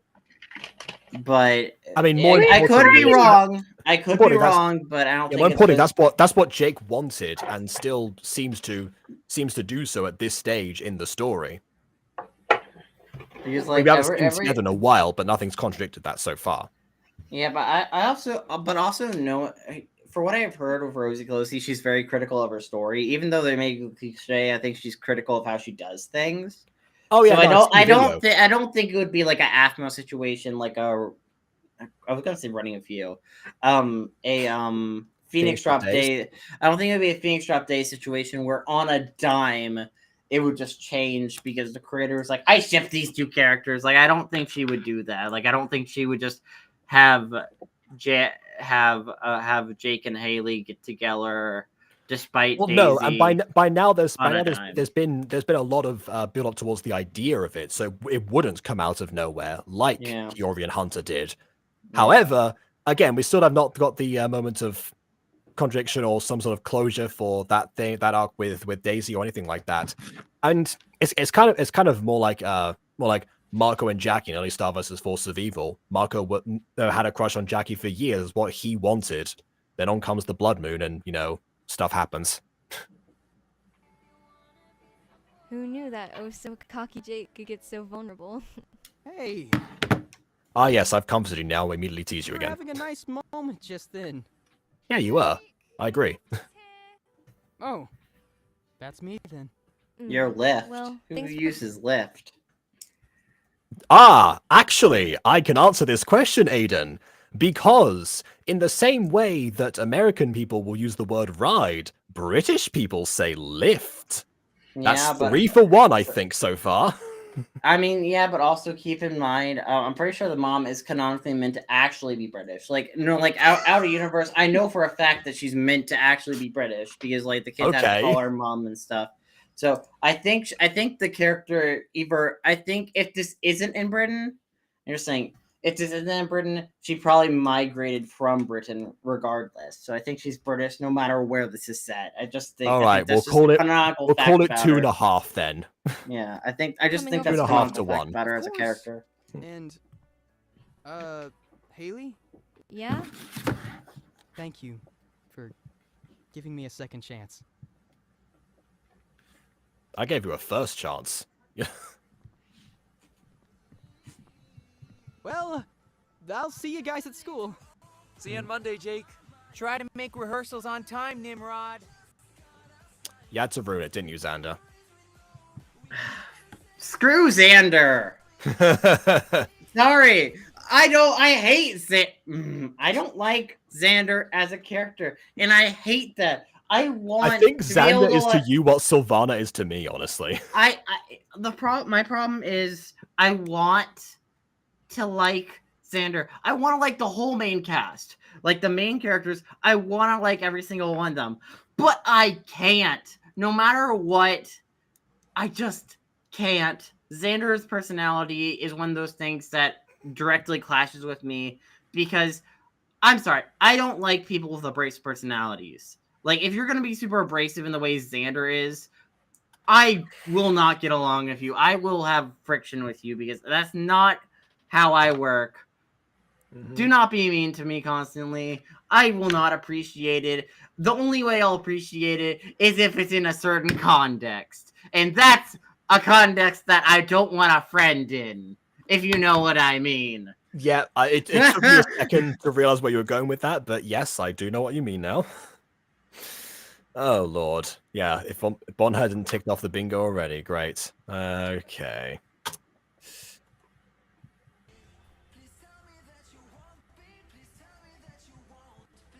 Which one have we ticked off? I'm sorry, isn't there someone waiting to pick him up? We just stopped in the middle of the streets. Maybe they parked on the street. Oh, a knock from the right-hand side. Heard that again. Ooh, the lighting Sing effect with me. there with the door opening. What? Oh, so that's why they didn't sing together, because they were building up the fact that, you know, they were going to be a duet. You know, you still could have done the duet, right? It's like, oh, hey, that was gave him the idea, but whatever, fine. Anyway, as long as you stay with me, I'm all right.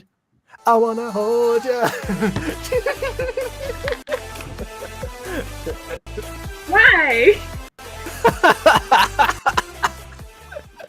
Hey, Pete. I hope you enjoyed this episode. Oh, she didn't walk in this time. Interesting. Yes, it's Didn't sad feel like at that animating time it. that I leave you on another cliffhanger. She didn't feel like animating this, so they're just stills. They're just stills. She's like, I don't want to animate this. I'll lip sync it, but I won't animate it. Hey, look, you know this. You know, the Valid. actual episode is the important bit. Yeah. Honestly, I'm It's also- surprised she didn't just have a blank screen with text or the end card while she talks. That's When what has I she would've ever probably done did. that before? Yeah, but that's what I would have did to make it easier, personally. I mean, at one point after Fallen Angels, you after the end of Fallen Angels, you did do a live action segment yourself. Towards the end, yeah. So that time I share something very epic with you guys. Oh. Ah, yes, epic, boomer, Nimrod, all these words that people say. So, we all know our favorite simp right here. Well, he's a plush. He's not even simping anymore. We just pointed that out. Nah, he's sort of. you Oh. can get your very own Yeah. limited edition Jake Mutant Girl plush win, Jacob. Morwenna I mean, plush? looking at the vague differences between them, I guess if this is technically, you know, legal to do, then I suppose we can think of something about that. Well, I mean, it Maybe. looks legally distinct. It's legally distinct plush. Yeah.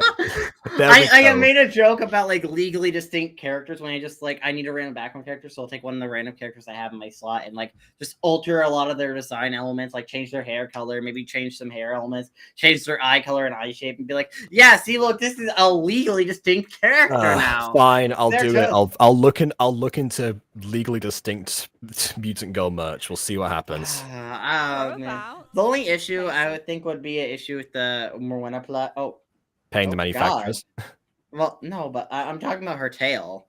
How do we do her tail? That is a fair question. But also, I guess we've now gone into Xander has a voodoo doll of his boyfriend. Shouldn't we be Xander concerned? has a Coraline-esque version He's gonna control. He's trying to control his boyfriend. I see how That's it is. that's the other You know- boyfriend. No. You see, Xander's trying to make me attracted to him by taking out some controlling elements, but that won't work because you suck. Listen. Also, apparently this bingo card counts. Josh used to be laughing, which was a singular one. I didn't know that was on the list. Also, Okay. Rosie Closey's under the bed trying to make scary British noises. I'm sure that's going to be a joke at some point. Under your bed. Like now. Let out all of your frustration. Why are you avoiding me? Go out of my way to show you all my expensive new toys Daddy buys me, and this is what I get in return. You're hiding something, I know it, so you can sing Big Whoop. Use my karaoke machine if you like singing so much. Why do you have... Vietos Freaks, 24/7. Yeah. I think it's 24/7. Mm-hmm. They don't have a life. They don't have a... I get that they don't have a life. Speaking of, why do you keep avoiding coming... do you keep avoiding gaming night? I waited 2 hours to come online the other night. Oh, and that's it. Also, what were the other bits of text? Yeah, no, forget that one. Haven't got there yet. Where are we? What? You just went back to the episode. Oh my god. Oh. Look, it's difficult. It's difficult to rewind on restream. I've mentioned this before. Okay, no, I've skipped that part. Never mind. GIF of Jake and his best friend Oreo. Oh. Yeah, I don't want that. Like always, I hate it. I hate the way it's blurred though, because the way it's blurred makes it look like it's some inappropriate image she's blurring. Yeah. Also, there's a Gacha tuber by the name of Oreo. It's just her shilling out memberships, which is fine, but it's like the way it's blurred makes it look like, oh yeah, you can't look at this because it's inappropriate. It's like, no. I will assure everyone that my memberships are not like this. Yeah, I talked to Jacob about the idea of making Moon Girl Bloopers and then putting it for early access on the memberships. That is a possibility, yes. Yeah, so that may or may not happen. Depends on the Butterman over here. So make sure you get your hands on him before he's gone for good. I'd also like I think he's gone by now. Well, yeah, probably. This was like 2 years ago. Membership to everyone. By becoming Although a I Rosie buy Closey him. channel He's member, cute. you'll get access to exclusive posts from me, including video spoilers, updates and BTS stuff, memes, and more. Oh, that's a good point. My memberships also include video spoilers because I spoiled basically every single scene on memberships. You wanted to watch the Moon Girl early, just through memberships. Yeah. Whenever it's done, you'll get to see it. Yeah, you want to see like the early green screen test footage or trying to figure out if there's copyrighted music in it or not. Yeah, that's the place to go. Just like these ones. You're also... I was turned to Mark do a plushie. Drew, help me. Jake answering Drew's questions. Just every single answer, he's just said the same thing again. Also get a badge by your name and have access to some epic emojis you can show off in the comments. Although honestly, Rosie Closey, like, you could make bank off memberships because do you know how many characters you have that you can make cute emojis based off of them? I think she knows, and that is what is happening right now. So many potential. I think you're talking to Rosie before making this video. Honestly, listen. Rosie Closey can see the future, like you. I can see the future. But she can't see the past in this game. I can see the future. Okay. No, well, she sees me in the future. I love how you know so many DBZA quotes, but I've still yet to get you to watch. I just know the memes, okay? I know the memes. That's how I work. Also, KW asked us the question in chat. Do you cook your bacon in the oven or the stove? Oven. Stove. Don't burn yourself, Ghosty. I mean, for my limited knowledge of how to prepare meat, it does seem like bacon, just by the fine nature of it, is meant to be, or was designed for the stove. But then again, I don't know. I mean, I do mostly the oven, and I have my mom make it in a certain way where it's brittle, and every time you bite into it, it crumbles in your mouth, and it's so good. But everyone calls me weird for that. Okay. That's why you get that's why you get a bacon tray. It's actually a thing you can use. Wait, a bacon? Ah. Oh, that may be You useful. can actually get yourself a drip pan. Mm. I'll look into that. So Yeah, get yourself. Yeah, well, Get Jacob yourself the doesn't. drip. Get yourself the drip, Aiden. if you're desperate for the next Jacob episode- doesn't know the great taste of bacon, unfortunately, which is That was fine. not remotely the points that I was getting at, but But you okay. know, So you don't know how good bacon is. I do not. Which part is You more would cute, love the rosy bacon. one or the Jake one? Probably the rosy one, I'd say, just because of it's more I- chibi. I like the Lots of Jake one. juice. He's so cute. Okay. I need Pretty these. sneak peeks. All you need to do is press the join button below and become a rosebud. Thank you again so much for watching. And I forgot that Rosebud is that's actually a really good name, Rosebud. hey, Wait, what I'm are we waiting for called? the- What we're called mid lords and ladies, technically. You're It's not called mid lords and ladies, it's just lords and ladies. Oh, well met, lords and ladies. I keep Yes. getting confused. next Just episode. shush. Why not watch this one again? Well Don't met, be shy. ladies. No thanks. Oh, I know you want to. oh. Remember to hit the like I'll pass on this one, I think. and subscribe for more. See you later, squad fam. Oh, no. okay. What do we have? We have Boomer, Squad fam. Nimrod, Squad fam. What was the other? I forgot the other one now. I don't know. There was Lit? Is it lit?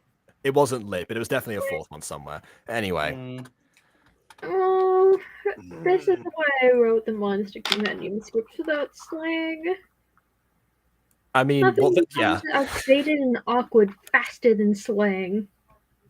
yeah. Technically, you could say that in universe that the slang did not die out as quickly if you wanted to, but no, you clearly don't want to, so it doesn't matter. Even then, this is technically a universe that warrants its own slang. Yeah. You know, oh god, I remember when we wrote the what's it called? We wrote the crap. What's the series The we made main recently? trio of Monster Compendium No. is already called the Goop Squad, so I think we got. I think we got No, it but covered. in Gacha Life 2, our first the first Gacha Life 2 series that was out on YouTube that you made. Jacob, what's it called? The people above. Yeah, people above. We actually reference old slang and called the olden tongue. That's just modern day slang. Yeah, but not in that episode. That's next episode. Yeah, you guys are gonna love it. Anyway, I'm so excited. I did not get anywhere close to getting a bingo. Me I neither. got 3 in a row, but not an actual full row. Yeah. And that was it. Again, I didn't fill in the free space because there was no need, because it was never going to happen. Bond got a bingo on their Gacha review bingo card. Yeah, that's Everyone mentions their own series. What? We talk about from our own experience. Oh, you know, I did that earlier. That was like midway through the stream we all said that, but yeah. Yeah, Okay. like the way we do things is that we dig into the pools of our own experience to like further elaborate our Yeah. creative choices and what we would have done differently in this Yeah. specific scene. Plus, It's also useful because a lot of people who watch Gacha Review also watched our stuff because they've seen what we do, so they know the context. plus You know, except referencing no our one's own. watched my stuff because I don't have anything out. We've seen the preview clip, sort of. You have, but nobody else Yeah, I don't has. know if the audience has. That's the difference. The audience might not have. The only thing I have out, technically, of Monster Compendium is a short video that is technically backstory, and a painful to watch editing stream that cripples my bones every time I look at it. Ah, yeah, the Lion Gate one where you fix it. Yeah. Oh no, not that one. No, the Monster The Class. Lion Gate one is not related to Monster Compendium. I mean the Monster Cast stream. Watching myself edit Speaking of which, Ghosty, Ooh. when are you doing another Monster Cast stream? like I don't know, depending on when everyone is available. I'm available tomorrow. No, you're not. We've got Butter Bunch. Oh. We can skip Butterbunch, it's fine. You already did. We skipped it last week because I said to you both, "Hey, I'm not going to make it this week. So if you want to watch like more Nightmare Time or something, go ahead." And then both of you said no. But I don't listen. I want to do Monster Cast. I want Ghosty to do Monster Cast. I want to help Ghosty make. I want to help her motivate her right now. I must motivate her. No, like if any, no, not right now. I'm actually pulling really odd hours at work. Oh, So- never mind. I think I might be able to do it like next week. Mm. Maybe I need to check my work schedule again. Yeah. Hey, since it's the three of us here, should we do karaoke? Yes. Ooh, yes. Also, we're still streaming. Okay. Well, Yes. yeah, well, I know. Yeah, we'll sign off afterwards because we haven't done the pros and cons yet. So yeah. Pro, the animation is smooth, although the proportions of some of the characters, especially their position, Their foreheads. I wasn't gonna mention the foreheads. What do you Oh, mean? We have to mention the 8 heads. Jacob, what was that? Oh, do you see the thumbnail for today's stream? Yep. Yeah. Broken So arm. well, yeah, no, because I think I'm trying to like hold on, like I'm trying to like grip from one arm and then try and hold with the other and hoist myself up. That's what I'm doing in the thumbnail. Like, anyway, It just looks pros and weird without the context. like pros and cons, the animation is smooth as usual, but there are a few poses that do not comply with normal anatomy. There are actually quite a few I could take screenshots of and break down where exactly the bones are placed in juxtaposition with reality. And none of them Guys! make any sense. Guys, I just had a heart attack.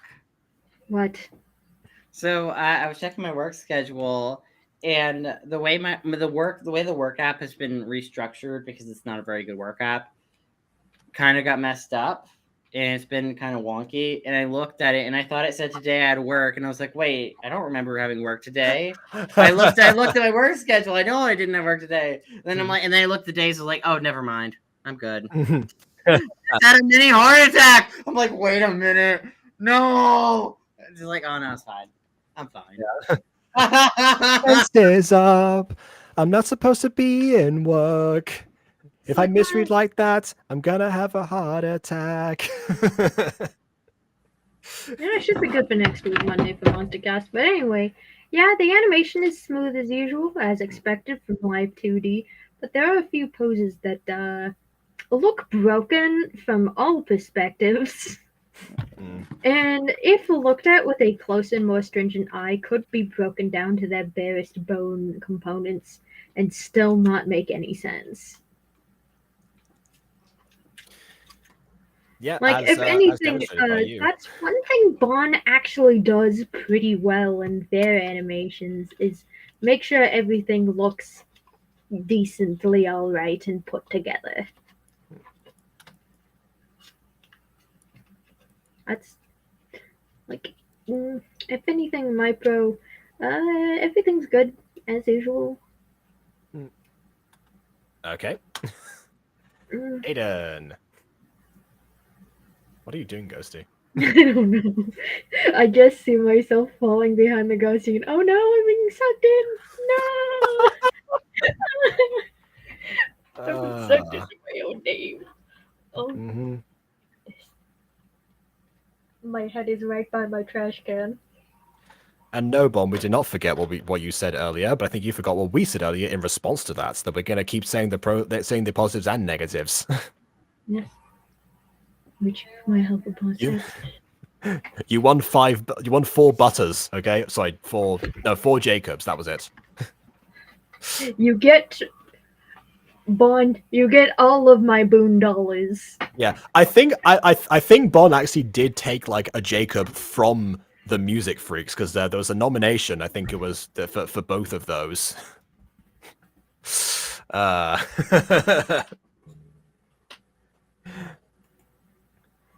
Okay, hit me with negatives. Balance it out already. You didn't ask me to retake the torture scene. There we go. Okay, so I guess Aiden's not saying much, so I'll say my things. Yeah, it's one thing that seems to be consistent with the Music Freaks is from the perspective of the creator and from me as things go along, is that the further improved that the visuals end up getting, the more the story behind them seems to suffer. not as much as in previous episodes. I forget which episode. I think it was episode 5 actually. That was the one with Stacy and that whole fake romantic arc. That was then later on addressed by Rosie herself as something that she would not have done in retrospect. But that was again the time when the animation started kicking in, and then suddenly that seemed to take the main focus.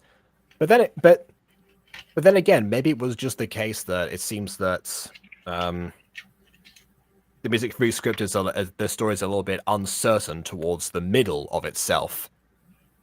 Which again, going back to Aphmau, we kind of reflect on a lot as well. A lot of the My Street seasons start off exceptionally well, then they trail off towards the middle, then pick up towards the end, with a few exceptions in between of some standout episodes.